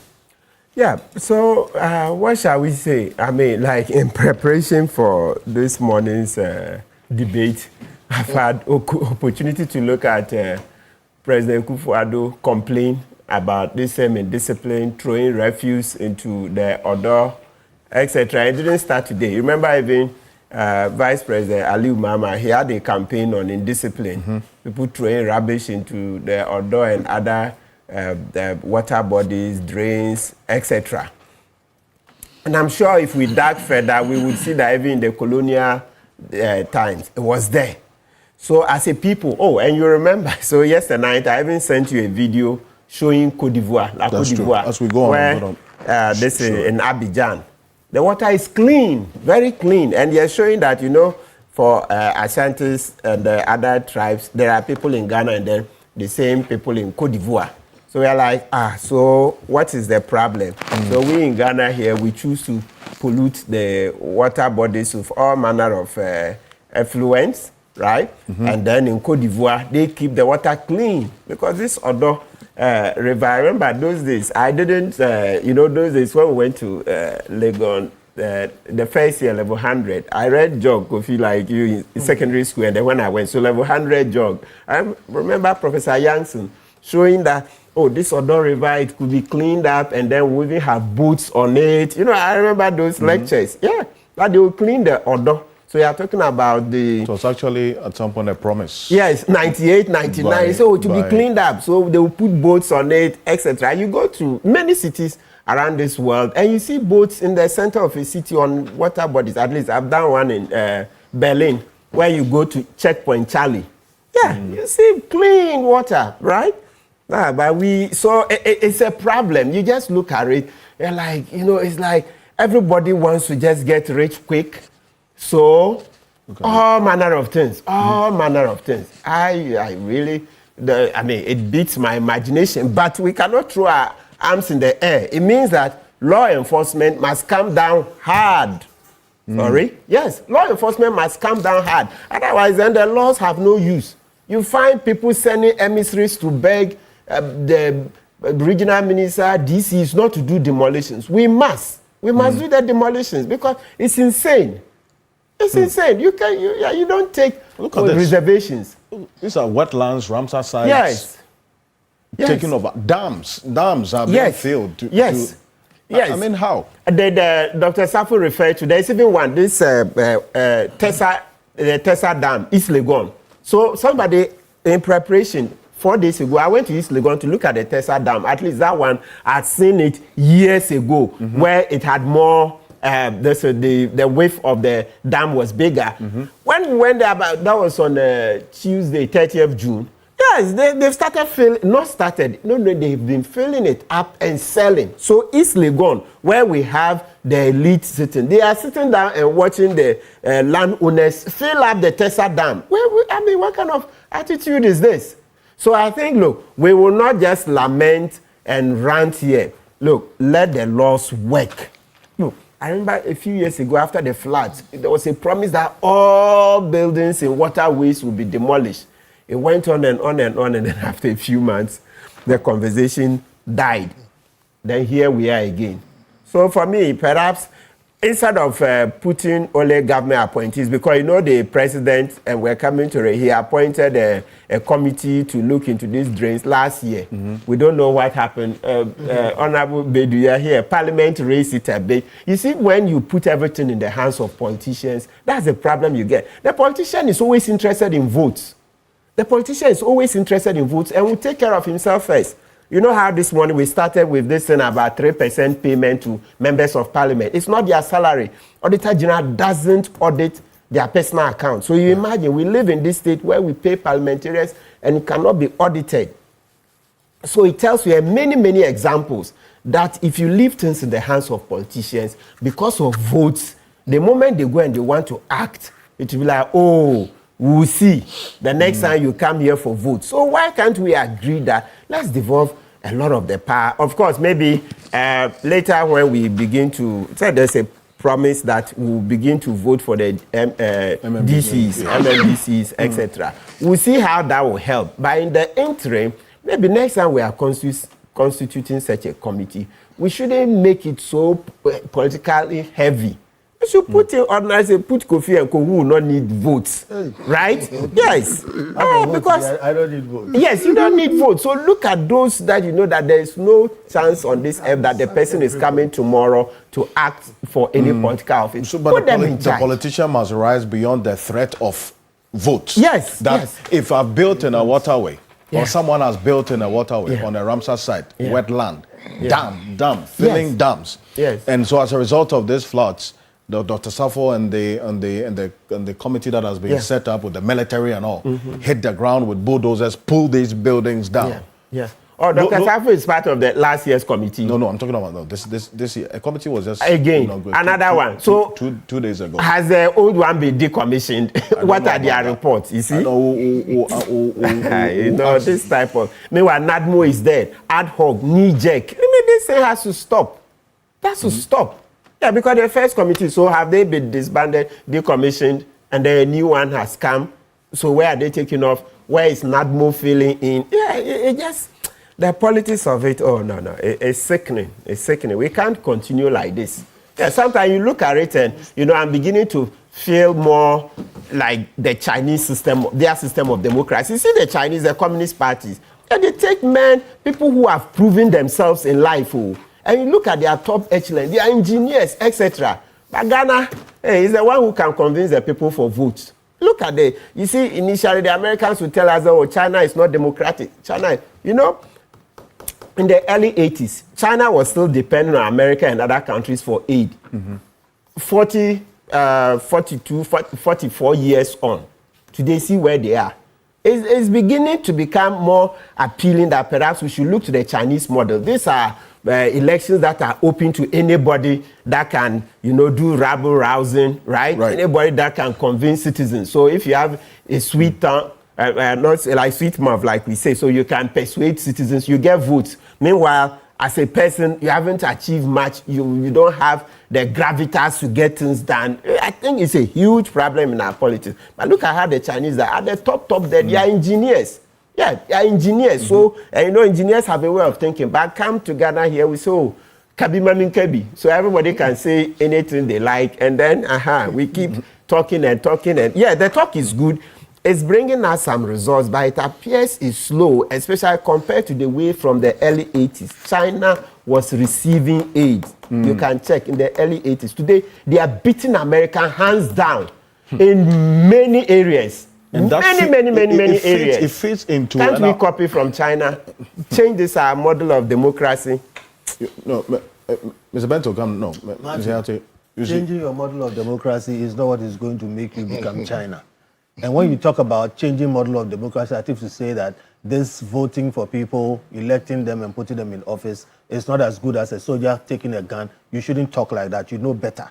If you're yes, I'm saying that. No, you see, and I'm saying that one we can't discuss. Hold on. You choose proper saying. Don't we have engineers in office sometimes? How many of them are put in? When you say these things on a platform like this, people take it differently.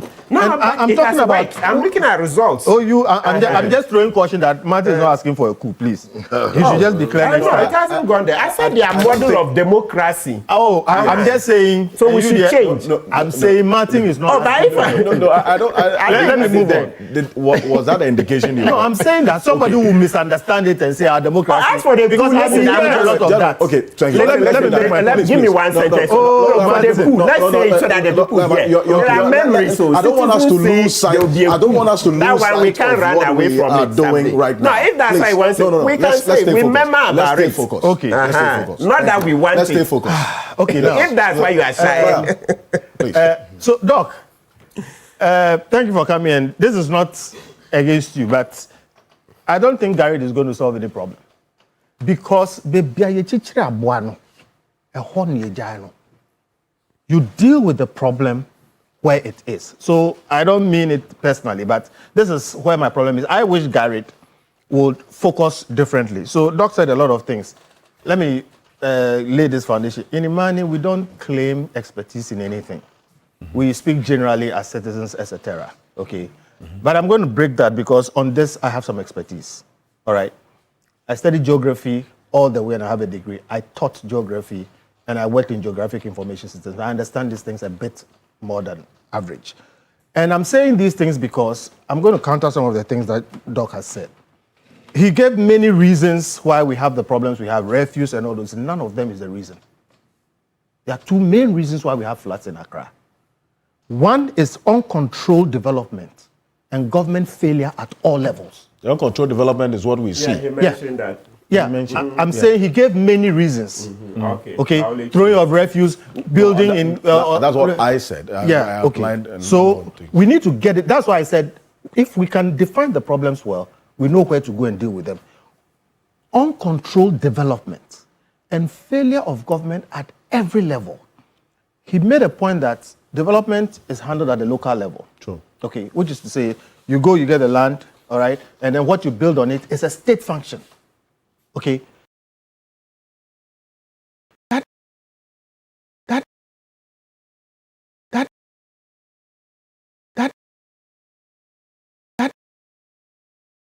They have legal authority to step in, okay? And they fail. When they fail, even at the point, that's why we have an executive presidency, okay? The powers of state are vested in him. All ministers work with and through, he works with and through ministers. Okay, let me give you an example. You see Pambros, he's talking about Pambros. I grew up in Dansoma South Odoko area. Okay, I know that place very well. When we were young, we need to walk around there. It was over 100 hectares squared. It starts from a place called Chaba, okay, which is at the edge of South Odoko, and goes all the way beyond Tetegu. All right? Vast area. Okay? Now, today, at Wager Junction, and I'm saying this because everybody's eyes can see it, they have allowed the chiefs there to build on the stream. There's a stream that flows right by the roadside. Okay? They have filled it up. That's where I'll mention. They built directly on the stream. Okay? Now, Pambros that is there. So, Pambros is a wetland, but there are things that you can do with those places. Compatible uses, that's what we call it. Salt winning is one. So, Pambros has been winning salt there for 50 years. Okay? Salt is edible. When I say the local people can fail, the chiefs can fail, then the district should pick it up. The districts can fail. The sector must pick it up. You have a situation where in Pambros, by the roadside, they have allowed a cement factory to be built next to a salt-producing entity, edible salt. You understand? That if everybody fails, government, you are seeing it on the wetland. All right? Now, this kind of uncontrolled development is the reason why we're having all these problems everywhere. Why do I call it uncontrolled? You can have development in these areas. Please, because of time, we can't talk plenty, but Google this, how the Dutch tamed the sea. I'm talking about our viewers. Yeah. Google how the Dutch, go to YouTube and type in search, how the Dutch tamed the sea. There are plenty videos there, but here's the story. In the Netherlands, when you see all those tulip flowers and whatever, they are below sea level. They are reclaimed from the sea. They built cities on land reclaimed from the sea. It is not wetland, though. They are wetlands, they forget. They were deltas and everything, below sea level. We don't have that problem here. They reclaimed them, they built on them, the cities are viable, they are there today. There is a way to do it. Okay? So even if you want to have development in those areas, there's compatible use. And then if you want to move beyond compatible use to other forms of development, there is a way to do it. It will work. Okay? So for me, when people talk about, oh, we are going to break down houses, it is not a solution. We've been doing that all this time. It's never worked. But then if you're built in these areas, well, that are not supposed to be built areas, which is then a result, resulting in a problem, we cannot say that we should allow it to be there. That sounds reasonable. But the point I'm making, and I speak as a technical person, when they build in those areas, they have changed the nature of the space. They've changed the nature of the soil, compacted it. If you break the building down, it sits on the soil they have changed already. All right? Unless you reclaim that place and restore it, it won't soak water anymore. The hills and things that we have compacted, if you build there, compact it, and they break the building down, and the irony is that they break it and then they leave the debris there, you won't solve the problem. Okay? Now, I'm saying all this is because, look, part of the reason, I said the first one was uncontrolled development, government failure at all levels. The second reason is the failure or refusal. We either fail or refuse, okay, to apply technically sound solutions. What I mean is, if you find the problem, like I say, go and break down the building. That is not a technically sound solution. Because that does not, the land has to be spongy. The natural land that is there, that soaks, is spongy. We were just talking about the rivers and that kind of thing. Rivers have their youthful stage in the hills. they have their mature stage when they are coming down, and then they have their old age. Rivers at old age are on flatlands, they create deltas, they move in meanders, and then they deposit. As they deposit, they change. When people come and compact, they constrict them. All right? When they have compacted and constricted it, and you go and break them down, it doesn't release the land to where it was for the rivers to meander and soak. So beyond the demolition, there has to be a reclamation of the land. Technically So I think sound I understand solutions. that's what's going to be happening. Yes. Okay. Now, these two things are the reasons why we have problems. Let me give you a small example. I used to work in enterprise insurance around the 2000s. And that is when we spent about $35 million trying to dredge the Odo. I passed there every day to work because of some of these things. I took some time and studied the thing. And I told my friends, and I've been saying that since then, that this dredging will never work. I'm talking about technically sound solutions. Today, if you dredge Odo, it will silt the next season. Why? Why? Because when a river meets the sea, it will slow down. A river in its mature state, which is where the Odo is meeting the sea, slows down and deposits what is there. As long as there is environmental degradation and silting, and the silt is carried, when the river meets the sea, it will deposit. Now, if you dredge it this year, next year, it will fill up. Because there's something called sea level. You cannot change sea level except the polar ices melt. Okay, so when you have a certain sea level situation, and the Odo meets that, they will meet at the sea level. Unless you have done what is called, we call it dam, but actually they are locks, okay? And the sea back, and you get the river, okay, it's a lagoon, to back up and then release it with some force. That silting will never go away. I'm talking about technically sound solutions. I am only a geographer. Right. Engineers have to be involved. Hydrologists have to be involved. People who understand these things have to be involved. We've spent, he will tell you, if you add Garrett, there was, when I was younger, something called GEM, Ghana Environmental Resource Management. We spent almost $300 million in the last 20 years. All right? Okay. $300 million, and we haven't solved even the silting of Odo. So I'm telling you something. One, we are not serious. Look, Accra naturally floods, again, because of the geography. Okay? In the 60s and things, like I told you, when we were young, we used to walk around these flooding areas. In the eastern side, it was a Sakumo. The river that's called Sakumo. It's a locality that is called Sakumono. Yes. That is on top of the Sakumo. People walk around there and fish there. If you come somewhere in the middle, you have the Kole and Co. If you go to the western side, you have Densu, you have all those other things. They are there. They flood every year. But in those days when people hadn't built in them, it wasn't a problem. When the hills and Co were the way they were, it wasn't a problem. So that's a natural thing that will happen. Now, it is not impossible to change the nature of the land because populations will grow, people will build. But immediately you choose to do that, if you are doing it with technically sound arrangements, you know that when I do this, then I have to do this. Okay? So please, what we need to do is to, one, get these things, they don't lend themselves to quick solution. Get people who know what they are doing.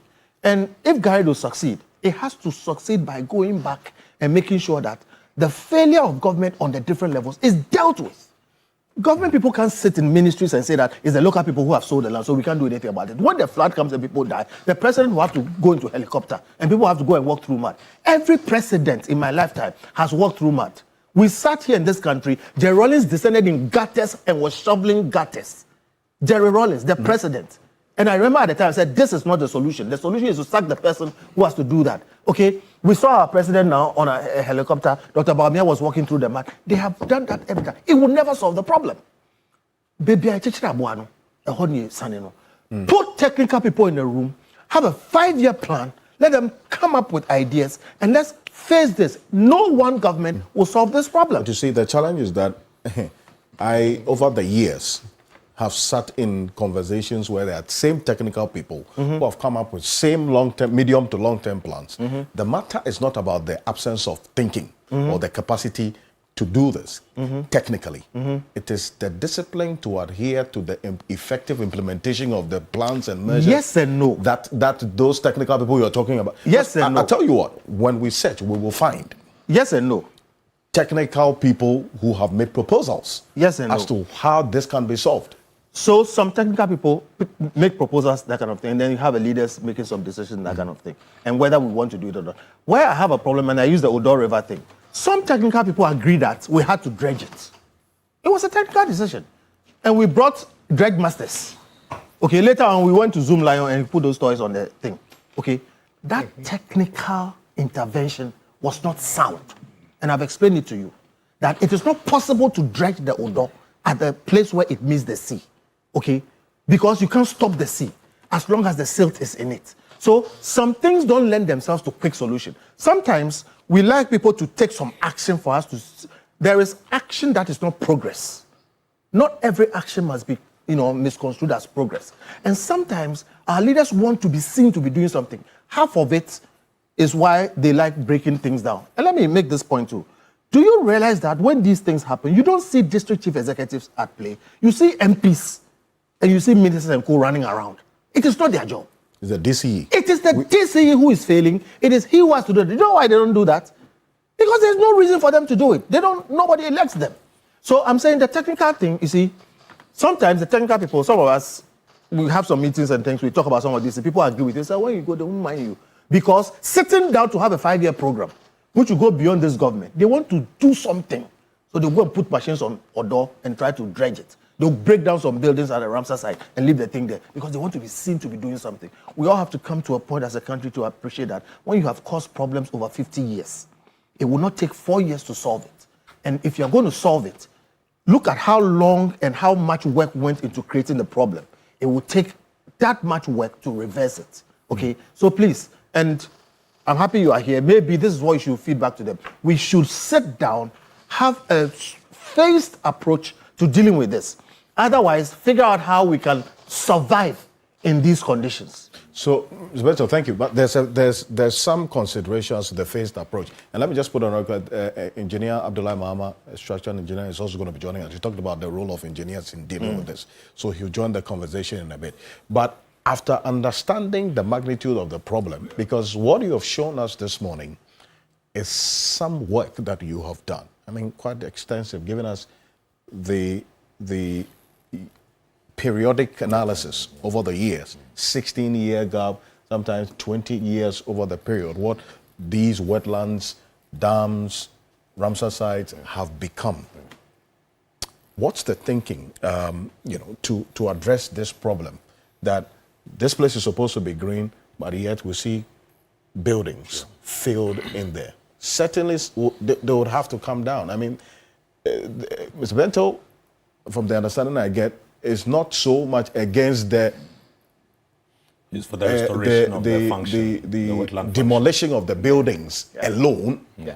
Certainly, if we are solving the problem, the buildings will have to go. Yes. But That you are not disputing. yes. But it's not enough. No, it should not end there. Exactly. What's the thinking?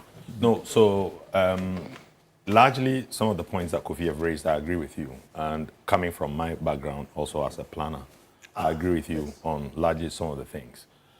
So what should be done going forward is to not look at the treatment of our water body. I don't want to restrict myself to just to the Odo, because Accra, for example, is served by 9 major basins. Chemu, West Chemu, and then Songo, and then Songo, and all of them. They are major basins. They are, some of them stretching 30, 40 kilometers. So what we have to look at is have a systemic viewpoint. How do we address this important function of draining the cities vis-a-vis how we build our cities, how we grow? Because up to this point, our cities are growing organically. Yes. They are not conforming to plan. No plan.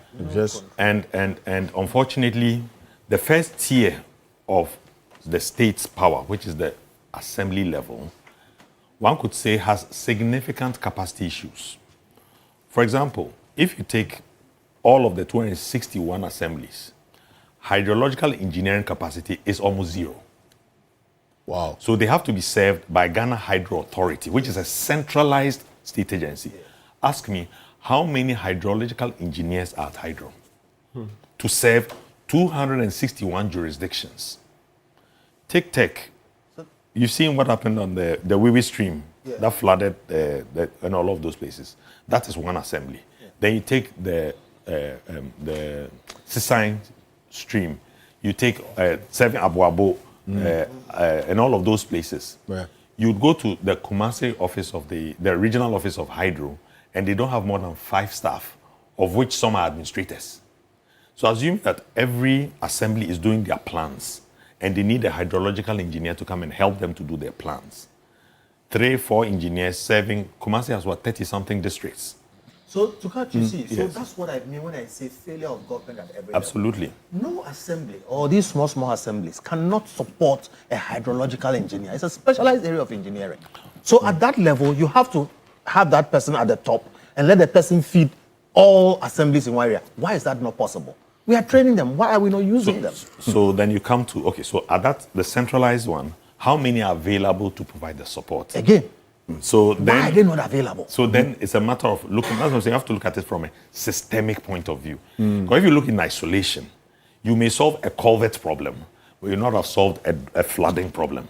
Maybe it's just one culvert you think is a bottleneck. You go there, but what about upstream? What about downstream? What about other things that are more or less changing the directions, charging, water has force. Some constrictions give it energy to charge it towards, some further. All of those things need to be looked at with a very broad overview. Then you can also talk about the coordination. Take urban roads, take hydro. Urban roads are looking at just the transportation corridor. So when they meet a water body, they just design something that is enough to cover that gap so that they can cross over. But in hydrology, you have always have to look for redundancies. You have to create extra room because you never know the flow volumes that are coming. Sure. So if you exactly, so if you just look at currently the stream is 2 meter wide, so I'll do a 3 meter box culvert. And meanwhile, years to come, the flows are going to be such that you would have needed, say, 10 meter coverage or 10 meter width. Then you would see that the conflict between the road engineering and then the hydrological engineering is at play. True. So coordination is a problem. I mean, and we've spoken about it forever, that coordination across public sector agencies needs to be looked at.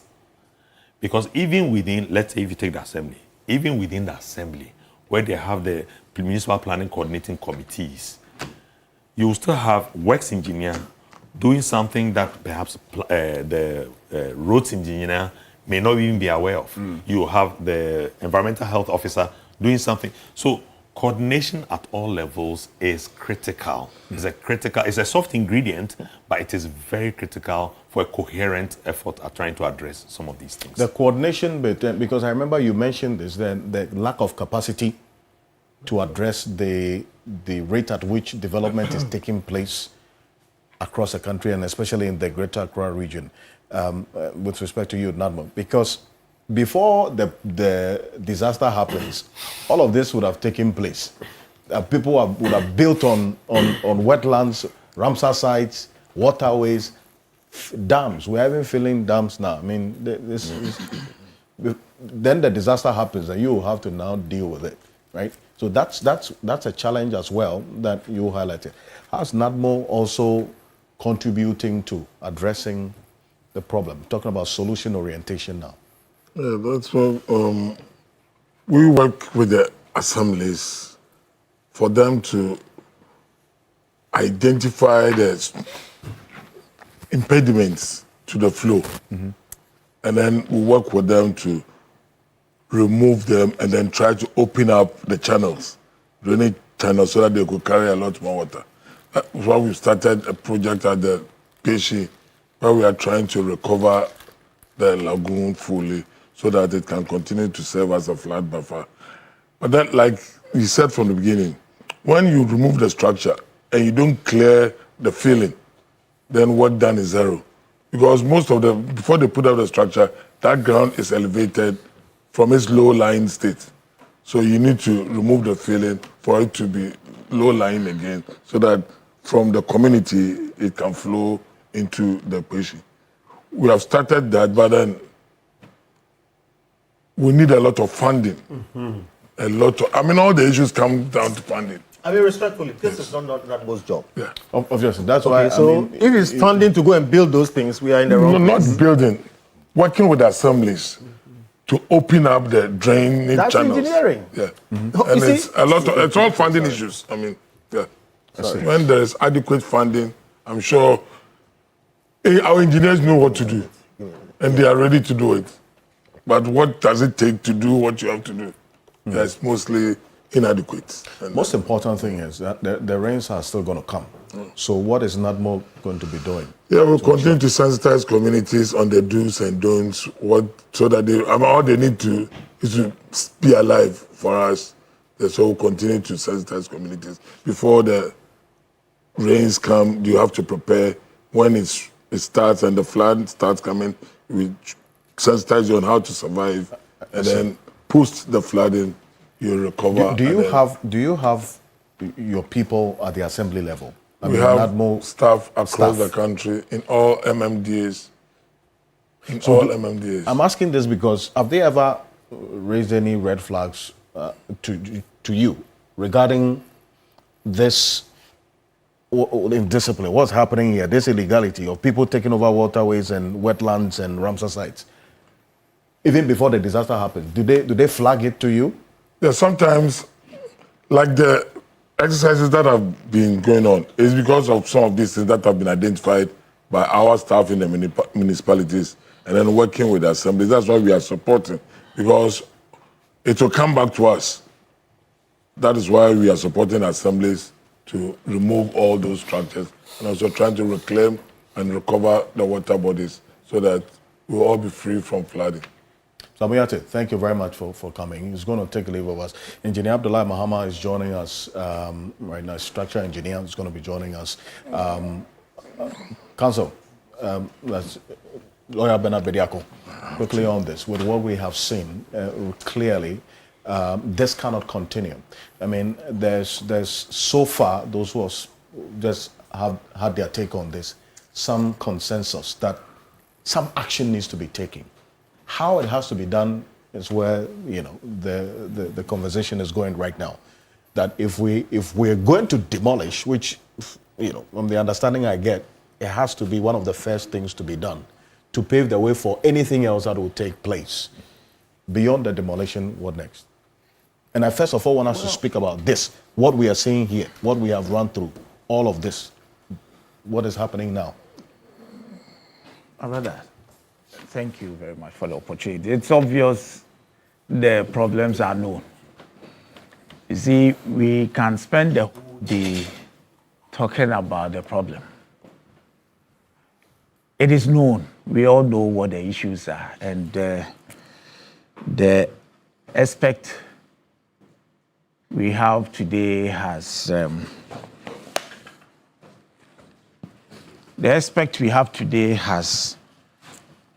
enlightened us, giving us some data of what has been done to our environment. Very devastating. It's unfortunate. And I keep saying that, you see, we do not want to accept that we are a country of talkatives. We do not want to accept that. You see, because the point has to be made that all the experts we have are able to tell us what the situation is. And you see, the reason I have a problem with some of the narratives sometimes we hear is this. Look, as Senior Bento said, and I'm a bit surprised today, his position, maybe not exhaustive, and I wish he had an opportunity to elaborate more. For him to say that our challenges, the main reasons for flooding has nothing to do beyond what he claims to be government failing at all levels. You see, if it is misunderstood, it will mean you politicizing this. Because at the end of the day, I've heard you on just a few weeks ago, I heard you say that the problem is indiscipline. I heard you say this. No, you never said, and you even mentioned that chiefs are selling lands in waterways and all that. You said it. You never attributed it to government. But so if it is not exhaustive, and that what you said complements others, then you should be given the opportunity to mention the others. But today, yes. But you see, today, if you say that it is all government, it is not true. It is not true. The problem actually is a discipline, and you've said it before, I heard you. So today, don't just reduce the thing to government. That's our problem. And then the perpetrators walk free. They do all kinds of things as though, look, the engineers we have, they are apolitical. In every assembly, they have engineers. They have town spatial, what's the name now? Town planning, now spatial, whatever. They are supposed to act. We have them, the laws, I mean, the planning regulations. We have several of them. Who is supposed to enforce it? I personally think that it shouldn't even get to the highest level. It shouldn't take the presidency to put up a committee. I do not even see where the presidency comes in at all, if we are to. That's our main problem. We don't enforce our laws. There are so many regulations, and let us not, as usual, dump this at the doorstep of the politician. There are people who are paid. Nobody, look, if let them come and tell us that this politician told me not to do A, B, C, D, then we will call them out. But to take this excuse, that's our problem. We have that problem with Galamsey, and I know how passionate you are about this. Everybody is running away from the problem. And because we are endangered species, they put every blame on us as politicians, that these people are not allowing me. You have been given the if you cannot work, resign. Because it's your duty to make sure that the right thing is done. How many of the politicians, look, even the permit, you know it is not the DCE that signs the permit. So, where are the people? We always don't want to talk about... So who signs the permit? No, the assembly, they're coordinated, there is a committee. If you want to, there is a committee. Who appoints the DCE? No, it's not, no, you see... It's the principle of ultimate responsibility. No, you put party people who haven't made it in life. All manner of people are you see, since you called me, look. When I talk about the discipline, I'll come to it. Yes. So you see, what I'm saying is that when it gets to this point, personally, I think that we should mention the officers or the people. Look, every assembly has all these people. The laws are there. Make sure people don't build on waterways. This committee we are talking, how many are there? And the problem in Central Region, how many of them would represent or would work in the Central Region, in the Volta region? I thought that they are going to, I mean, their main mandate is going to be coordination, to prescribe what needs to be done and what should not be done. But at the end of the day, as we speak, there is a challenge we need to resolve. But people are still doing the wrong things. They are compounding the problems. And we have people who are at the local levels who are supposed to do them.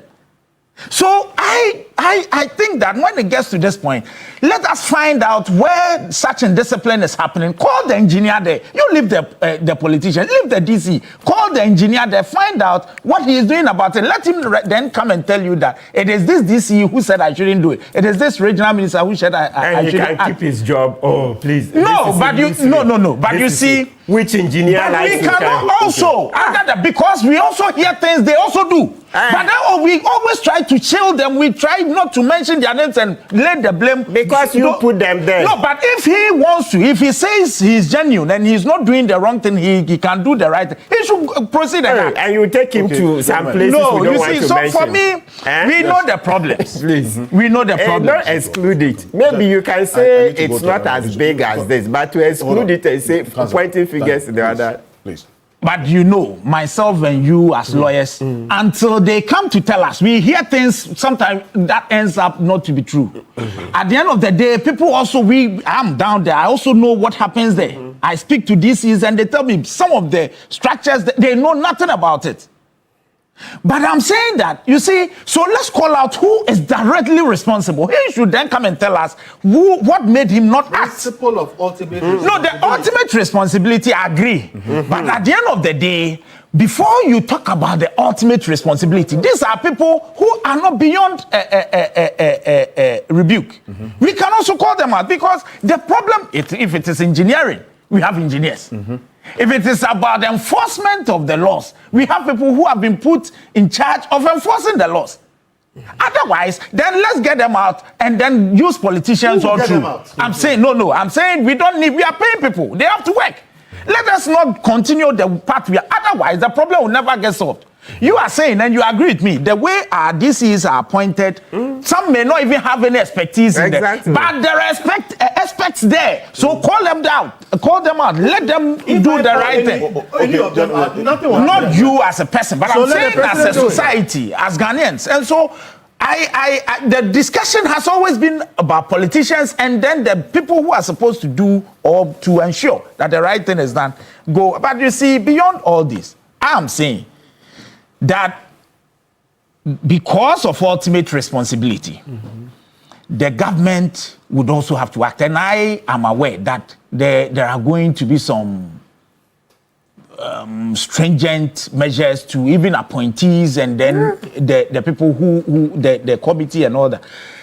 Look, the challenge we have as a people, at the end of the day, we need to pick whatever we think is good for us. If we think that we should proceed with, because when it happened, how many politicians were affected?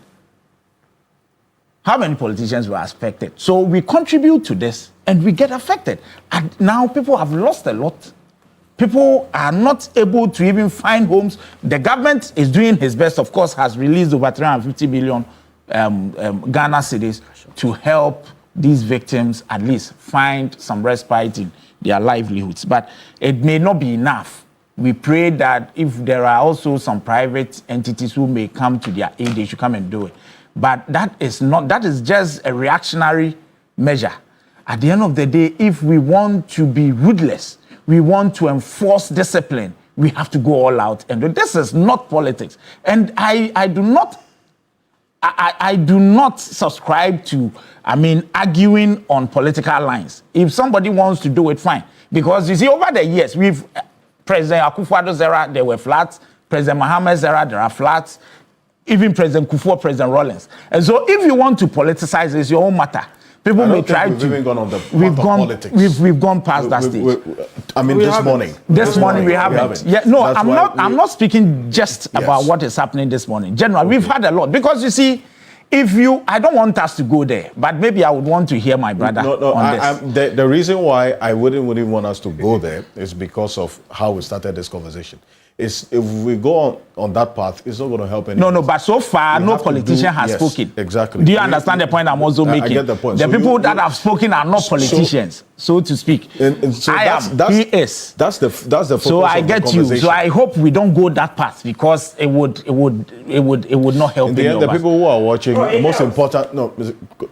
most important thing is people finding the solution to the problems that we're faced with. People have died. Yes. Those people are not alive to witness the politics of things. Yes. When we major the minors and minor the majors in some instances. I agree with you. And that's why I'm saying that we have a problem of enforcement. Mm-hmm. It is a problem, an age-long problem. And because if we keep saying that because of politicians, the technocrats cannot work, then we are as good as not doing anything at all. Because the politicians will not be the people to enforce the laws. How many of them? But if the people who have been appointed, have been recruited to work, are able to do what they are supposed to do, then we can go far. We know the problem. All we've heard this morning is about the problem. The action to take, of course, we are talking about demolition. Who is supposed to do this? And then education. I think the other issue is with education. Truly, there are some people who are not educated enough to understand a few things. Look, if we need, when I say educated, not as in, but to be informed, to know that this is a no-go area. Okay. We shouldn't do this here, we shouldn't do that here. I think this is something that NADMO, he is left, but I think they have to be able to. And then the final thing I would like to say is this. Look, if NADMO or we've heard this thing about funding. Look, enforcement of the law, for me, it's not so difficult a thing that requires so much funding. Because you don't need so much. You've been appointed to ensure that this does not happen. I do not know what you need. If it is about the engineering problems, if it is about demolition and all that, you need the funding. But enforcement of the law, because as we speak, people are still building in waterways. People are still doing unthinkable. People are doing things they are not supposed to do. And whose duty is it to ensure that they are not done. You don't need funding to do this. That's also a lame excuse. Okay, thank you. Well, some 8 minutes at the top of the hour. Let me acknowledge the presence of Engineer Abdullahi Mahama. Thank you so much for joining us. Good morning. Good morning, it's a pleasure, and good morning to my co-panelists on the platform. Perfect. And please hold on to that point you wanted to make. I want to go to Haruna Mohammed on this because, see, a number of things established here that in the principle of ultimate responsibility, ensuring that the people who have to take responsibility for what is happening over the years, and this, if you look at this, the span or the period that this has been happening, it spans regimes. And it is happening. We continue to lose areas that are supposed to serve as buffers for the problem or the challenge we are still talking about, which has been a perennial affair. Every year, people lose lives, their lives or property. And then we come back here, talk about the same thing. What has to change? What has to be done differently this time around with 34 people dying? Hold on. Thank you very much, Okansi. First, I would like to say a very commend the flag bearer of the New Patriotic Party for the initiative that he has taken after the devastating flood that has happened to the good people of Ghana. If you listen to him very carefully and listen to other politicians, when flood had happened, the tone and the manner in which it is said and the actions that follows that are different. This was very patriotic. This was very inclusive. And I want to commend His Excellency, the former Vice President, and the flag bearer for the New Patriotic Party. A number of discussions has gone on this particular table with respect to these flooding situations in Ghana. And I've heard from the experts. The doctor has given the problems, given us a lot of issues, pictorial views, and also bringing to forth a number of things that we as politicians and technocrats have not much looked at in terms of how we are able to address some of these particular situations. Absolutely. I think that there is that good intentions that we should be able to look at them and see how we'll be able to address them. And we must address them with purpose. We must address them with the concrete measures. We must not be paying lip service to them. We must not also just temporarily take up things that we need to do, that thinking that is going to solve the problems. We must take concrete measures that is going to solve. And also what I would like to tell Ghanaian citizens is that areas that are demarcated for water bodies to take shape, we need to advise ourselves not to occupy those particular areas, because when floods happen, it will affect you, and the technocrat or the person who gave you the permit to build at that particular place will be in the house. And I think that these are some of the things that we need to remind the people. We need to be disciplined. And I like the situation or the manner in which the discussion has gone, remembering far back as His Excellency Alhaji Aliyu Mahama, his call for us to fight against indiscipline. And I agree entirely that indiscipline is part of the measures that is affecting us in these particular circumstances. But what my brother has failed to understand is that the indiscipline matter that has been explained by other members on this panel does not only point to one factor. One, recklessness is part of indiscipline. Recklessness is part of indiscipline. Dishonesty is part of indiscipline. And also lack of commitment is part of indiscipline. We're all in this country. He was talking about us not to politicize it. Yes, that is good. We should not politicize. But when he was in opposition, what did he say about floods when it happened? I heard him talk about engineering issue. If there are engineering issues, we should refer it to the engineers and other bodies that is going to deal with that. But the current president, when he was campaigning for power, told us that it's not an engineering issue. Today, when he went there, what did he say? He said it's an engineering issue. What I've always observed the president is that he's always inconsistent in his own inconsistency. And the president is consistent in his inconsistency. So he does not take the bull by his horns. And I'm not surprised because he wrote his own book, My First Coup d'etat. And he said in that particular book that as a young man riding bicycle down the lane, he could not take a decision on his own. And as a result of that, his first term as president in office has to appoint 3 wise men to advise him. And he could not succeed. And in the second term of his office, we're still having this. This is the largest in terms of flood devastation. No, please. Okay. Please. Let me have this conversation done. Because it's part of the indiscipline. I have spoken to the technical issue. It's part of the indiscipline. Okay. You see, you cannot be reckless and want to be a pope when you are in government. The president did not speak well in opposition.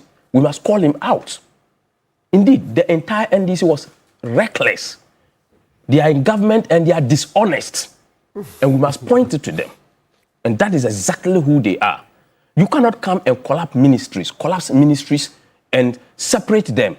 And there is no proper coordination. You put a deputy chief of staff who absolutely has no power to coordinate. And there is that disintegration as to who to report to. Even the Minister of Interior is not involved in this particular situation. Where these particular bodies that are working, NADMO and what have you, they report to him, he is not part of the coordinating facility. What are we taking this country for? Look, a single life that is lost in this country is as important as any other life. This thing happened on the 29th. On the next day, the president was thanking God in white. Please, let us be serious. Let us be very serious in this country. So what was the linkage between that and the flood? What happened? The flood. People died. So yes, for you, if you have a program and people die, could the president have thanked God when the 8 people died in the helicopter? No, so would he have done that? Please. No, please. People have lost their lives. People lost their livelihood. People are still struggling as to where to sleep. You must be compassionate. You must be a reflection of the people. You must feel in that particular space. You must give them the confidence. You must tell them that you belong to them. That Thanksgiving could have been cancelled. You don't thank God or you don't go to celebrate and dance when people have lost their lives, people have lost their livelihood, people cannot get a place to stay. Ghana is still mourning when indeed over hundreds of people died under his tenure in the same flood situation. And today we are getting 34. We are still getting reports from that. So I think that we can tackle the engineering issues, but politicians must be honest and stop having reckless commentary. Well, Engineer Mahama, you see, you haven't seen this over the years. And in fact, there's a statement in an interview we had about 5 years ago. You referenced this Ebri situation, which Dr. Safo talked about. So what we are seeing now, you predicted way ahead of time. And unfortunately, there's a failure that has led to this. And Dr. Safo, Kofi Bento have run through those various different levels of failure. Now, there has to be action taken to address the mistake that has been committed as a result of inaction. Yeah. What has to be done? Well, I say good morning to your cherished viewers. Sorry. I wanted to find out from the lawyers, sorry, the streams and rivers that we have dotted in constituencies or districts, are they owned by the local chiefs where they can determine how to fill the lands for reuse? Like the one at East Legon, for instance, you're talking about, you were there, and then now it's being filled. I want to ask those questions before. I want to know from the law the chiefs, schools, etc., own the land. Yeah. But land use is a state responsibility. The state zones, the state gives permits, the state can determine even what material you use to build where. Sure. And even what you build. The state can tell you this is for offices, this is for recreation, this is for this. So ownership is not the same as the right to determine usage. Yes, I was asking because I think there may be some laws under the EPA as well and these river bodies that, at least within the country, rivers are not no-go area.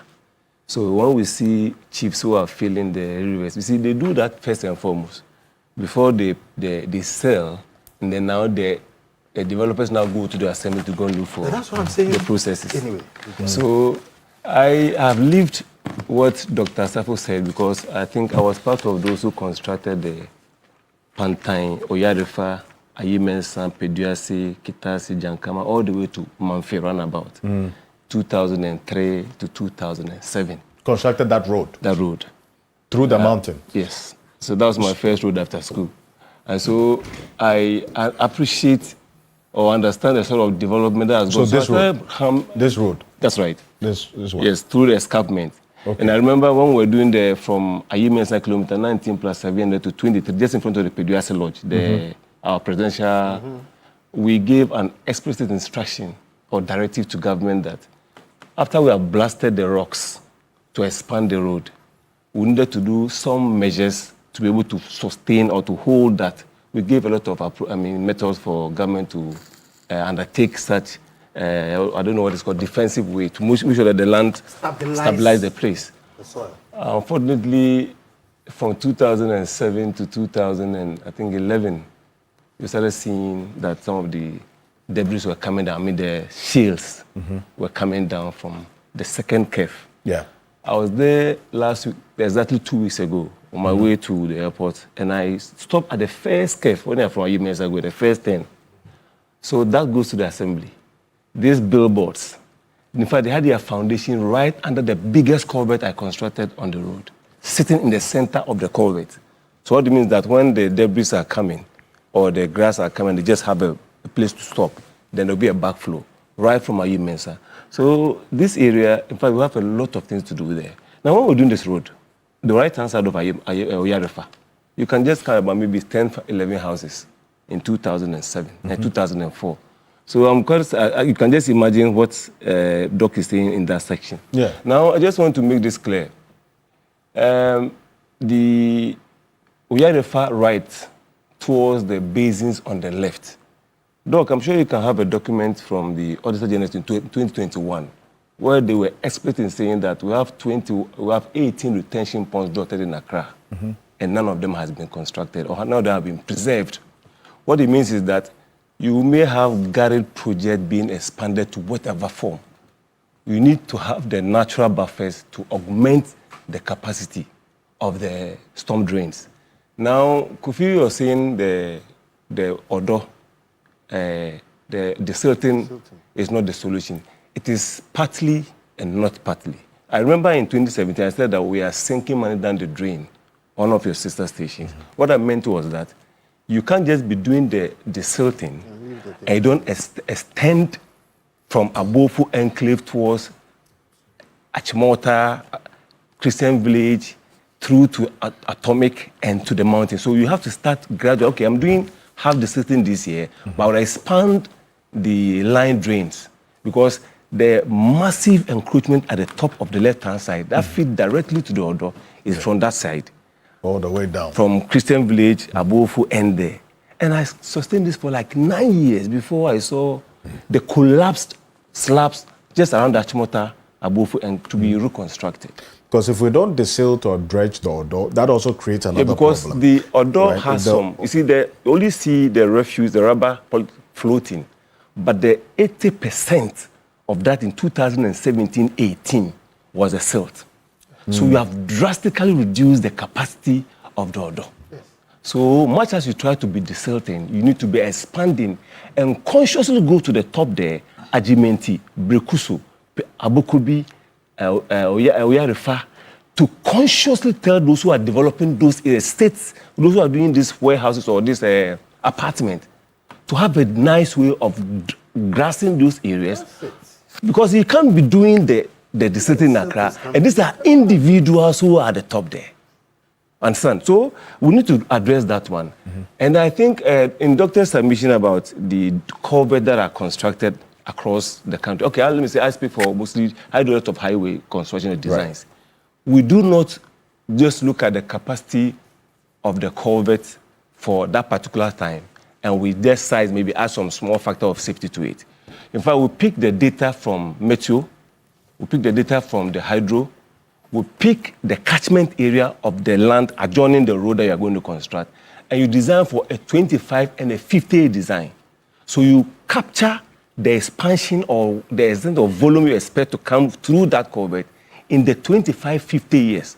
So we don't just design the culvert to just be captured for just like a year or 5 years. So that's the extent. Like we see the construction of some of the highways being constructed now. That's what goes into it. The hydro comes into play. The Metro's forecast is given to the engineer. They go behind, let's say 10 years before, and then the 10 years and project before they come out with the determination of those culverts that we see across. And the wetlands, I want to just be throwing questions to you, Alfred.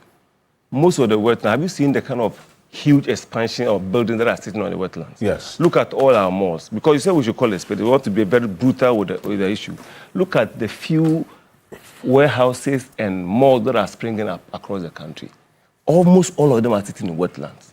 Some of the state facilities that are constructed, like the refinery in Tema, find out who are those who sanctioned the approval, the permit for it to be cited there. It doesn't come from the local assembly. I think Kofi was saying something. When it becomes a national asset, it transcends beyond the local assembly because it becomes a national edifice. So it might be, let's say, directly under the Ministry of Energy, even though the assembly is the one who's supposed to kickstart the process. But some of them are circumvented. And the DCs signed the permit. Yes. Honorable Bedu, did you say they don't say? So the DCs signed the permit. They signed. So they signed the when it permit. comes to the permit issue, we have the chairman, or the chairperson, who happens to be the DC or the coordinating director in his absence. We have the engineer. Let's put this in context. The engineers at assembly, they are experienced BT students. If we talk of civil engineers, we don't have them at the assemblies. We don't have civil engineers at the assembly. We may assembly. have less than 10 at the metropolitan. Okay. Just a quick response to that. Yes, Dr. Safo, you're saying there are civil engineers at the assembly? There are some assemblies where they have local government service from time to time will invite applications for people wanting to work in the local governments. And indeed, they have a civil engineering corps. If you look at the local government staffing norms, which provides the qualifications, the numbers that are needed for different functions, you see that there's also requirements for civil engineers. The only thing is that civil engineers don't often apply for that. Okay. There are very few who will actually go to work in that sector. Civil engineers and architects, those are the professional areas where you see not what the schools produce, not a lot go towards the local government. Right. So the gap is then filled by, as you're saying, the construction technicians, the building technologists, and all those other people who have some level of engineering training, but they don't have full engineering qualification. That's the clarification I wanted to So, but that's what I was just trying to put across, that we have some of the bigger assemblies, let me say the metropolitans. You walk to those, you find some of them there. But almost all the assemblies I'm talking about that have contact with, not that they are not working, but I'm saying that for you to have an engineer, civil engineer or hydro engineer at the assembly is not necessary. So the problem with what we are seeing now starts at the assembly level. I think that's not. So in this case, you see this case, assembly level. You see this case, this one for instance, I expect even before we continue to do the demolitions and other things, when we have this data coming from Doctor, it has to be given to the local assemblies with the coordinates. I have some engineers the physical planning officers, who are the assemblies, when they receive or they request for document from the Ghana House Authority, and they are given the document like the right of way, then it becomes one of the reasons why they can't issue permit to any developer who comes to the assembly to request for a permit. So when this data is circulated to the various assemblies that are dotted within this area, then you can say that the guy just shine on because if you have this document, it means the assembly will now have to go and plot whenever you bring your site plan. And then when they plot and they fall within this red zone, you are not allowed to. Then you are not allowed to. And whose duty is it? The assembly, the DCE. Yeah. And the DCE works under somebody. But you see, the DCE is appointed by the president. This is at the higher level, where a committee is tasked to do this, undertake the assignment. When this is done, it has to dissipate down to the assembly. So this has become a document which is supposed to give to all the assemblies that fall within these areas. And so when you are seen to have allowed a building to be cited there, then you can be held responsible. I see. That's because the that's person at may the not local have, level. Yes. I think it's the ultimate responsibility approach that there's that differing position.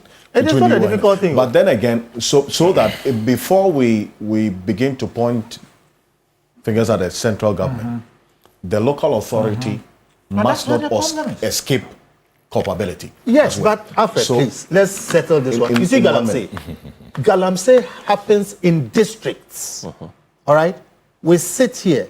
The last time was Bosomchi. There's a district chief executive there. People take excavators and drive it into the bush. The district chief executive doesn't do the job. At the end of the day, the president has a problem because the president appoints that person. The principle of ultimate responsibility is very simple. If the person who appointed the person is not going to act, then me, if I complain, I can complain forever. He won't mind me because the appointing person is not taking care of the issue. Let me make this point. I made the point. I said, do you realize that when the president is going around and co, it is Nando Gwe was with him in the helicopter and one or two people. I haven't seen DCEs. When the politicians are going around, when Dr. Baumia was going around, you don't see DCEs. You see MPs because they're elected. Why? The DCE knows that it's the president who appoints him. You can scream till the cows come home. You can't do anything about it.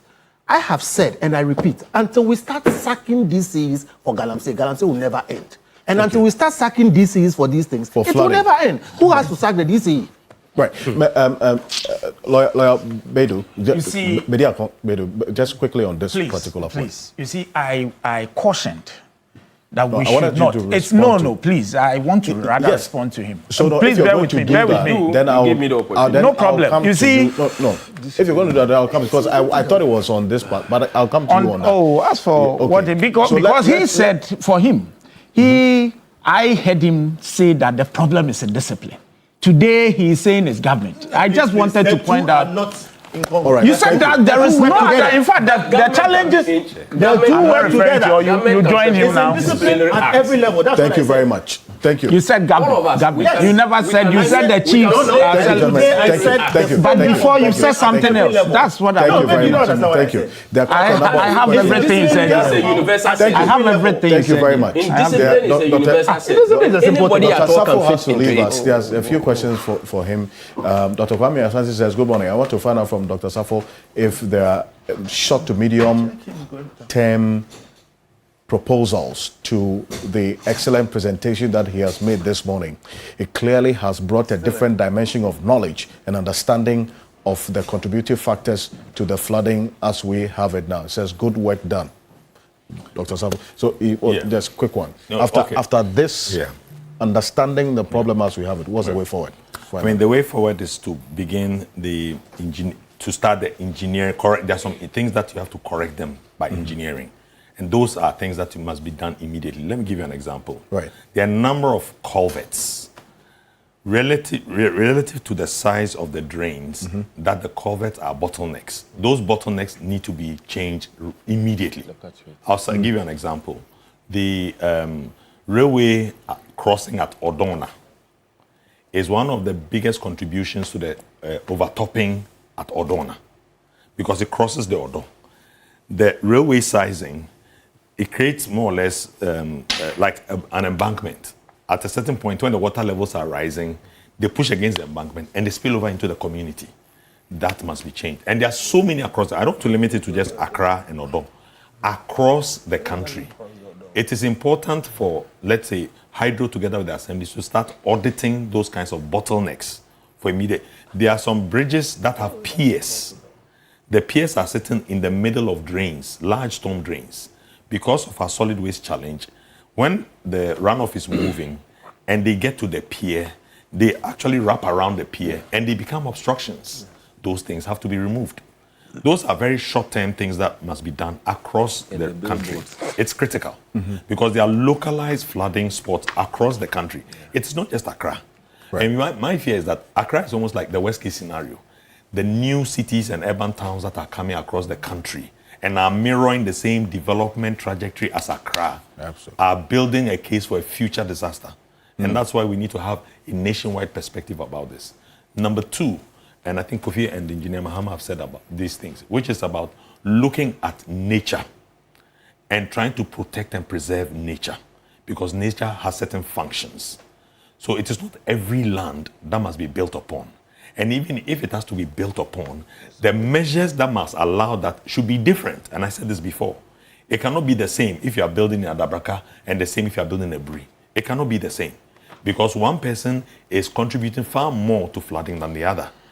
So the sanctions, the permit fees, the charges, impact fees, all of those things must be put into law, so that an assembly planner, the special planning committee will not have the wriggle room to interpret it in a way that they will benefit privately from. It must be such that we require reforms. Number three, the kind of thing we need a programmatic approach and not a project approach. We are so focused in this country, and for years, not today, for years, everything we define a project. A project is to solve a specific problem. But if you have a programmatic view, then you know that you are doing a program to resolve a far wider interconnected issue. So those are the things that, what there are now is that there are a lot of studies around already, that if we are able to sift out of that, we can be able to put together a program, work with the different entities of state, whether it's local government level, whether it's sector level institutions, so that we can come with a program that says, okay, we are there's something in the Dutch harvest, they call it a room for the river. Mm-hmm. They've done this a room for the river program over 25 years. The Chinese have a sponge city concept, protecting the natural water bodies so that it allows the water. And they've done this implementation over years. In Indonesia, they have this Kampung improvement programs. They're just looking at how slums were affected and how you could improve slums so that people do not suffer all these floods and all of those things. And they've done it over 40, 50 years. Those are long-term view of addressing those challenges. So you must have a hand on the immediate actions, which are these small projects that we are doing. But you must also have medium to long-term view, 30-year, 40-year plans, so that whilst you are addressing the day-to-day issues, you still are able to, over time, build up the necessary redundancies. So whenever there's any nature event, you are resilient enough to be able to accommodate it and bounce back well. Right. Let me just end with this, because I've seen a lot of commentary on flooding since this incident happened. But if you look back to all the major flooding events in the past, it was similar commentary. It appears to me that Ghanaians as a collective, we are, in the banter that we entertain and engage in, we are quietly sleepwalking into a catastrophe. And I fear. I fear for Ghana. I fear for our cities. Because individual actions are being taken without a sense of how it comes together to create the vulnerabilities of our cities. We need duty bearers to actually bear duty. We need taskmasters to actually task people. Citizens must also stand up. In other jurisdictions, you go to South America particularly, middle-income groups are doing public interest litigation. True. If a public body is not functioning, what stands in the way of citizens groups? You have Kofi's group, for example, and lawyer and all those people, beginning to see that, listen, if it harms one, it harms all. True. So we can take action on those ends. So if we don't do that, another event, what happened here on Monday, it was the combination of two rains over 2 days. The Sunday there was rain. Yeah. In the eastern parts, Tema, a bit of Sakumono Airport, and so on. And then the following day we had that. If you look at the volume of rain that came, my engineers are telling me that it was a month's worth of rain in 2 days. And nobody controls the elements. Nobody controls the elements. So the banter and all of that, please, let's take a long look at how that disempowers us from really taking effective action. That would be my parting shot. And I truly thank you so you, much for coming. As I did indicate that he wasn't even too well as of this morning, but because of the commitment to do this and to put out the issues with expertise, he had the commitment to come. Dr. Safo, appreciate you. Thank you for coming. Thank you, sir. Dr. Safo is the national coordinator of the Garrett project. There was a message. The World Bank one and all those ones. The one under Akufo-Addo. One under the MPP government. The one we bought. The work. Right. We had more time to discuss that because they are not done. Thank you for coming. Appreciate it. Thank you. Thank you. There was also a question. This is from Emmanuel Chum, says, good morning. The floods also were contributed by citizens in discipline. We have to talk about that with people dumping refuse into drains. Engineer Mahama is on record to have said that some of the decisions taken to take the contracts, you said, away from certain institutions that were engaged by government to deal with them may not have been thought through. The local government minister admitted that it has to be reviewed going forward. Engineer Mahama, I'll take your thoughts on this very quickly. Yeah, well, this year we have witnessed an unprecedented refuse at the collection or the discharge point. In fact, last week you mentioned when you interviewed me on the late news that there were 936 tricycles which has lined from Makati Hills towards Santa Maria. And the same thing happened in Kumasi. Now Accra generates Malam. So from Malam all the way to Santa Maria, they were queued to discharge their refuse. And the company that has the capacity, I don't know, I'm sure the politician will be able to tell us what happened between, whether there was an expose, but you don't throw the baby with the You're talking about Zunlion. That's right. And you see, statistically, we are generating about 4,400 waste tons per day in Accra, just Accra. And that goes to 132,000 tons for a month. You're talking about 1.6 million tons of waste only in the capital. And this company has shown the capacity to do that. They have about, per the investigation, they have the transfer site at Achimota that can take about 1,500, that of Malam, that of Ajin Kotoku, that of the Adipa in Sawang to Ebru Road, and then the Ashama one. I think they say Pon is full, but I think they are making another effort to expand about 200 acres at Sege. This company is able to produce 60% of the waste into composite. So you have fertilizer of 60% from the organic or the waste that we are generating from our homes. So why do you allow such is it a reconsideration of that decision or what? Yes, I said government should because have a now the assemblies are now giving them mandate to. Yes, because Ahmed, I heard, the Sector Minister, Ahmed Ibrahim, was lamenting that they said they should give it to the assemblies and they turn it over to the assemblies, but the assembly don't have the capacity to handle it. Now, the refuse is just like, it's everywhere. When you go to like the Carnation Market, and that's where the institution fails. So that's why I will tilt towards Kofi by saying that when the market women are at the market and they have a container and they are discharging or they are disposing their refuse into the container, and then after a week, there are 2/3 of that on the ground.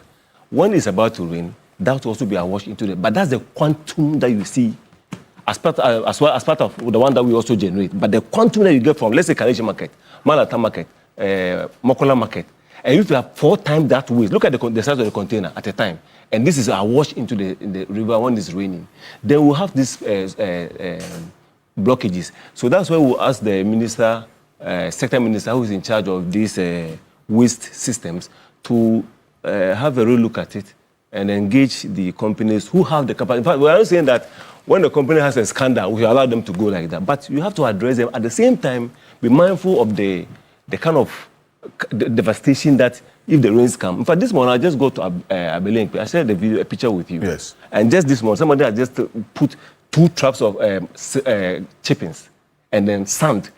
Abelenque, Mawaku Road, along the roadside. And that's just close to the Odo. That's the underbridge? No, just on top. Along, when you just go under the underbridge towards Abelenque proper. Yes. On the right-hand side, I think there's a TV station around that area. Yeah, that's true. You see this material, it's a fresh material. After 3-4 days of the rains. When we talk about So somebody from the assembly. that is the indiscipline. But listen. in There is Women a Africa, discipline. No, you said you come. Yes. Let me tell We you. have to There's a round up. discipline everywhere, and it's worse in other places. Go to the middle of London and misbehave. Yeah. Recently, somebody went to climb the Empire State Building just to propose to their girlfriend. Right after they were arrested, they'll be dealt with. They knew it. Okay. How many times have you seen people invade pitches in Ghana? In the World Cup, people are invading the pitch. People are more indisciplined than in Ghana, but try it and you'll see the response. What you're talking about, in the middle of Accra, somebody has gone to dump, sand and stones and whatever in the middle of it. Check. It will be there, and there's a DCE there. If I had any power, I will sack that DCE. I put on my face, somebody is selling yam in front of the Accra Financial Center. And you know how they store their yam in the space made for managing the traffic lights. AMA is just across the street. If I had power, I would sack the district chief executive because you should see it. If you haven't seen it, somebody should see it and let you know it. There is a principle of ultimate responsibility. That DC is elected by the president. Please, again, to the public, read Sanchu and the King's Concubines. Okay. Just Google it and read it. When we do these things, you will cure the indiscipline. And the principle of ultimate responsibility lies with the people who hold power. Ralph from Akuse says, Alfred, good morning. Do you know why the colonial houses at the Rich Enclave in Accra are built on the short pillars? Yeah. Example, where former President Rawlings lived. It is because of flood. So building in waterways where permit is required must be built on pillars. So when there's flooding, they are suspended. But honestly, successive governments have failed us. Ralph from Akose, thank you. This one here says, Alfred and Martin, Ghanaian corporate entities in difficult, engineered by CS. I think you might discuss that one too. It says in difficulties engineered by CSC, company ownership.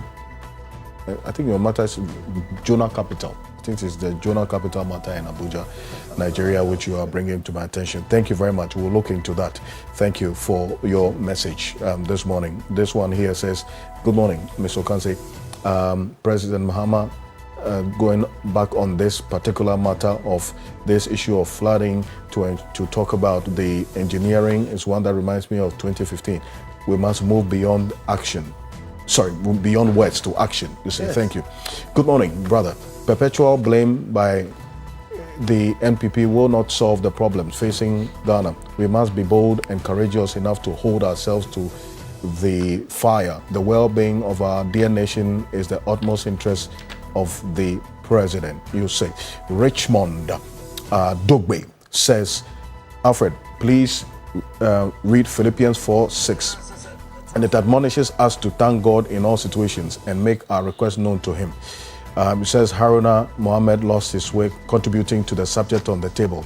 He says his posture is not reconciliatory and typical of... okay, so thank you very much. This one here says...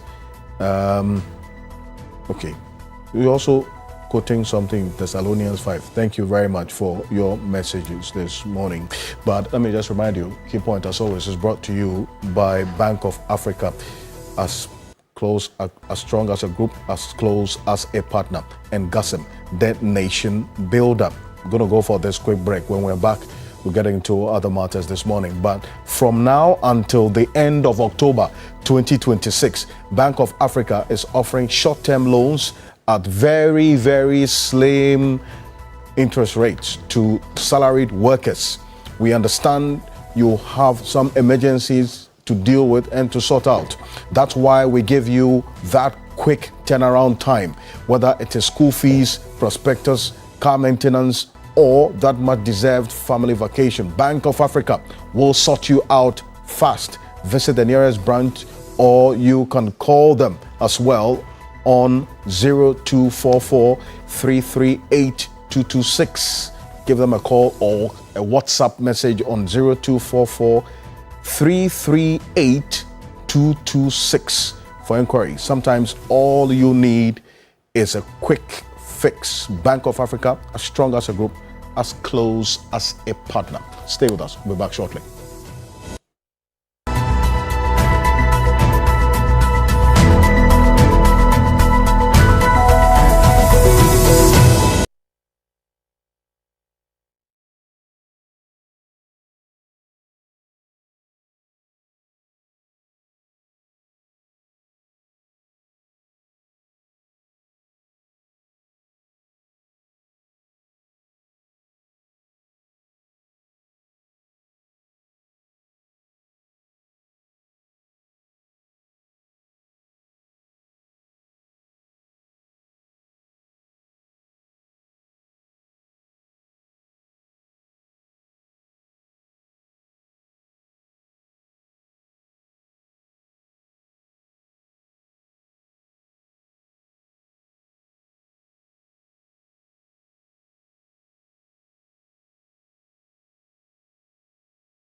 Welcome back to Key Point on TV3. We're live on 3FM 92.7, the Voice of London Radio in the heart of the City of London, and Voice of London Television as well. It's brought to you by Bank of Africa. GASEM is the nation builder.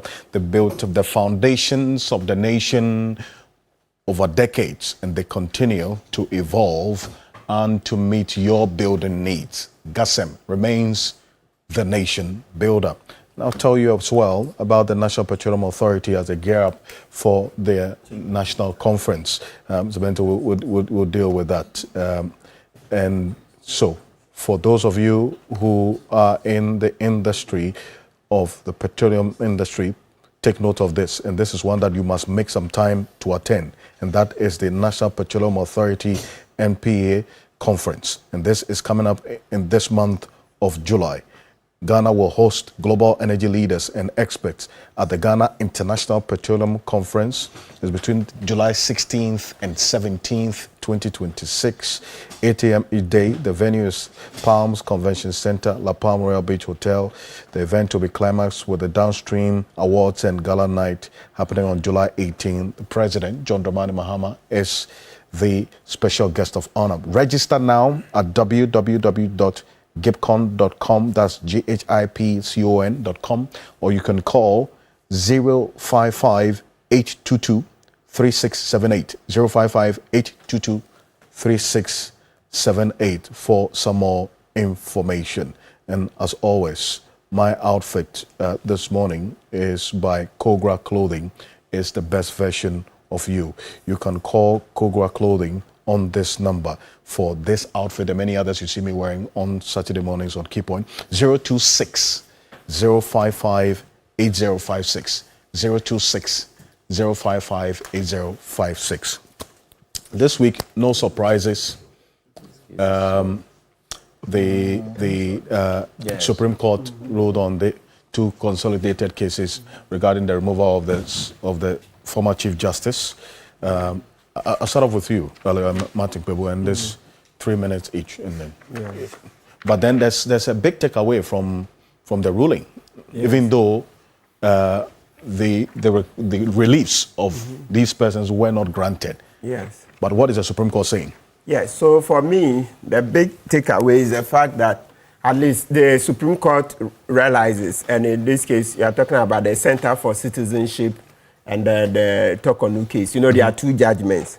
So the Center for Citizenship and the Tokonu case. They say that it is desirable that we have in place a system where if the prima facie determination is to be done, the basis for it, the reasons for arriving at a prima facie determination should be articulated. And so for me, that's middle of the road. So you read the opinion of Justice Amadou Tanko, right? The lead opinion in which the rest of the judges concurred. And Justice Denis J. wrote a concurring opinion, but the rest of the other judges concurred with Amadou Tanko.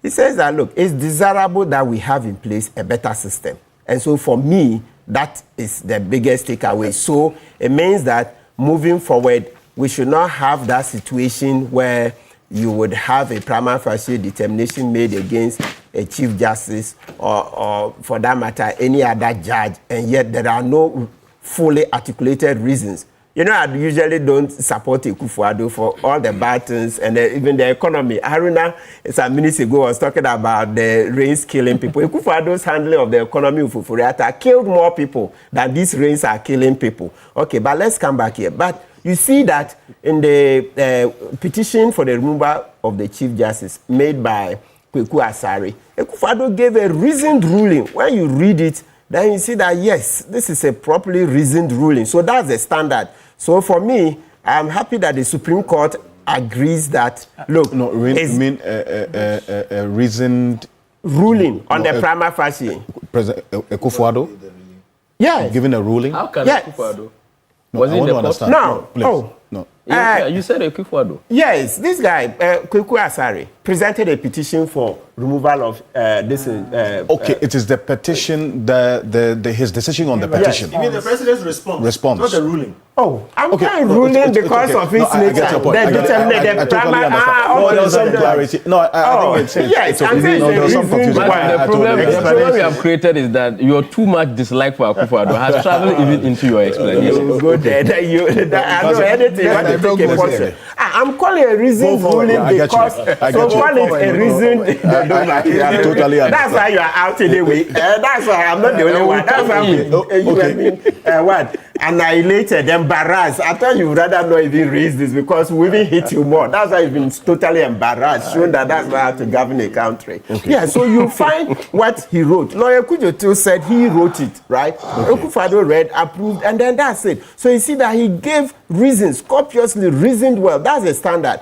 So once the Supreme Court says, look, this current law, their main problem is that they just cannot read into the provision what the plaintiff is looking for. You see, that elaborate reasoned ruling. But they accept that it would help if we would have such a thing. So that is where we should be looking at. And since we are now about to do the constitutional review, it means that is what I think HQC Prempeh did. We read it. Yeah, we need to further fine-tune it. We need to further fine-tune it. And indeed, it's important to mention this thing that in our history, that's what it was, that the Consultative Assembly had proposed that there should be a judicial committee of the Council of State. Judicial committee to be able to do this, give reasoned rulings. Let me use the word reasoned ruling. Don't worry. So Ghanaians understand it. Thank you very much. We are clear that it's not a court. Perfect. Ahona, quickly on this. 3 minutes. Thank you very much. I believe that if we have been taken out and you see it as an embarrassment, that is why they have been embarrassing the governance state, because everything is going hoo-ha. And for the first time, even in our administration, we did not have the cost to arrest you and put you behind detention. So what is more of embarrassment than that? Back to this particular case and the decision that is taken by the Supreme Court, thankfully that we as MPP would not call them a unanimous FC. Never. This is a judicial decision. The Supreme Court has spoken. But for me and the MPP, our stance are very clear. Justice Gertrude Araba Sake Esaba Tukono, her dismissal will go in the records and the annals of this country as one of what was cooked in opposition, implemented in government, and defended in the process. For us, injustice has been meted to her. And that is why the Supreme Court is proffering its solutions to be able to stop some of the lacks in the implementation of a specific law. I think that it is something we consider that it was not done properly. And that is why they are asking that there should be a judicial committee, like he's explaining. They are also talking about the prima facie must also be explained or be put out so that people will get to appreciate and understand. I would have wished that this whole thing would have been revisited if the Supreme Court wanted this to. They could have also made a consequential orders that this must be addressed before such is done. But the injustice is being put on Justice Araba Tukono. Mr. Bento, please. Yes, Mr. Bento, please. As far as I am concerned, coming events cast their shadows, and nobody is surprised by this ruling. However, I think the justices must be commended for taking the time to go through and write the kind of rulings they write. If you take, for instance, the prima facie explanation over there, if you read it, you understand better. Prima facie means if no defense is raised, the accusation must be such that it will lead to, your conviction. And they've reasoned it out pretty well. So I'm happy. But the hero out of all of this is Justice Tukono.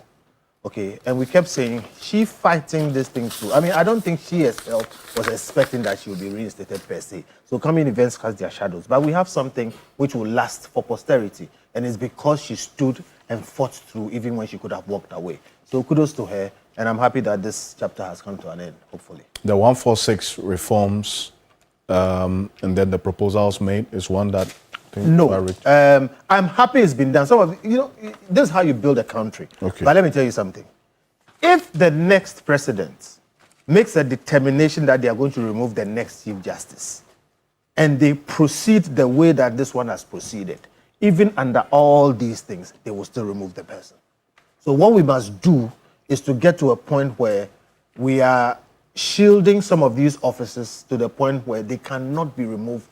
I mean, I don't know what word to use, which would be but it's not arbitrary, because they went through the process somehow. But we should elevate things to the point where it will not be this easy for somebody to premeditate a removal and still be able to use the law to remove the person. Okay. Landlord in Bolga D-Line, and Bediako, I'll come to you, says it's only in Ghana that we make politics out of everything, including natural disasters, no matter how prepared Accra was, could not still manage the waters. You say, Professor Ransford Jampo says, Alfred, the principle of ultimate responsibility does not shield against individual responsibility. Please let Kofi Bento know this. Okay, thank you. Bediako. You see, first and foremost, this is where the former Chief Justice, this is how far she has come. I wanted to deal with the few, but we don't have time. If you look at the decision of the Supreme Court, match it with that of the ECOWAS, you will see a lot of similarities. I am not too sure about the hero matter, but if you read the decision very well, it seems to suggest that there wasn't much or there wasn't anything done wrong. In fact, this proposal is not as if you read the ECOWAS decision, they even talk about this prima facie. They said it's not in our constitution, but because we said that, or the parties alluded to the fact that there's been a decision by the Supreme Court, they are good to go with it. So, absolutely. So this is what they've done now. To expand on it, absolutely. Like the prima facie case bit, which was not in the constitution. Now they brought this. It's good going forward. I think we have to. But you see, so I would let me use my time to deal with this. Look, I beg, just about 2 minutes. I told you, I cautioned that we ought to be careful with politicization of this flattening, because we've had a worst president who refused to deal with these issues. Look, in 2018, there were floods. That was man-made. It killed 34 people in the north. President Kufuor didn't even fly there to check on them. That is a matter of record. Yes, I am. Please allow me. I'm using my time. You were here, you heard him. But you never said anything. You were here. Please allow me. You were here, you heard him. In 2018, 34 people in the north died. President Kufuor didn't go there. He didn't even... So, please. So I've told you, please allow me. I heard you say all the things. In 2019, people died in this country. It was in 2023, this village, when Ghanaians were saying, so you don't care about people, then Evers and then those people, at the Akosomo stretch, that President Kufuor went there. And you heard the infamous, you don't vote for me. So if it were about who vote for me, I won't come. This is what very shameful statement that the president went to make there. You are saying what? That President Mahama is what? And has not done what? Former Vice President Mahmoud Bawumia, in office for 8 years as former vice president, did he ever visit? In 2018 there were floods, 2019 there were floods, 2023 there were floods. Did he ever visit any of them? No. So what's the point? So the point I'm making is that if you want to politicize it as he has done, then you are worse. If you want us to look, President Kufuor went to Canada and met the Ghanaian community there. He said he would not use our money to cure our indiscipline. This is what he told the people, or the Ghanaians in Canada. And you come and sit here instead of you trying to, at least there is a problem. Let us come together and help fix the problem. You come and sit here and do politics and refer to books that people have written. When you were in power, both the president and now the person you are rooting for did nothing to help the people of those who are faced these problems of it. I think that so you see, when you come, this misinformation must not be left to. Which misinformation? When 34 people died in the north. Very clear. He said we did nothing. No, 34 people. No. I'm not. It's not your time. So if I said no, if you want time. No. You determine that. No. It's not. So I'm saying that 34 people died in the north where you come from. President Kufuor didn't visit them. In 2018 September, did he do that? Point to a report. There's no report that mentions this 30, but the 34 that is here died. has been confirmed. Check. 34 died. That will be checked. Then Check. Died in the north. He didn't even commiserate with them. Don't come and sit here and do politics. We are not trying to. At 2017 least to 2024, first in the flood activities, earmark an amount of 550 million Ghana cedis. Please, that's not. No, you said we have done nothing. You did nothing. I'm saying you said the president was in the air and all that. You are talking about. I'm telling you that President Kufuor and as now you have left power, you now know that people, when people suffer floods, you should go and commiserate with them. When he was in power for 8 years, did he ever try? He should stop redirecting his blame to the citizens. Please, when there is a matter like this, deal with the matter. Don't politicize it.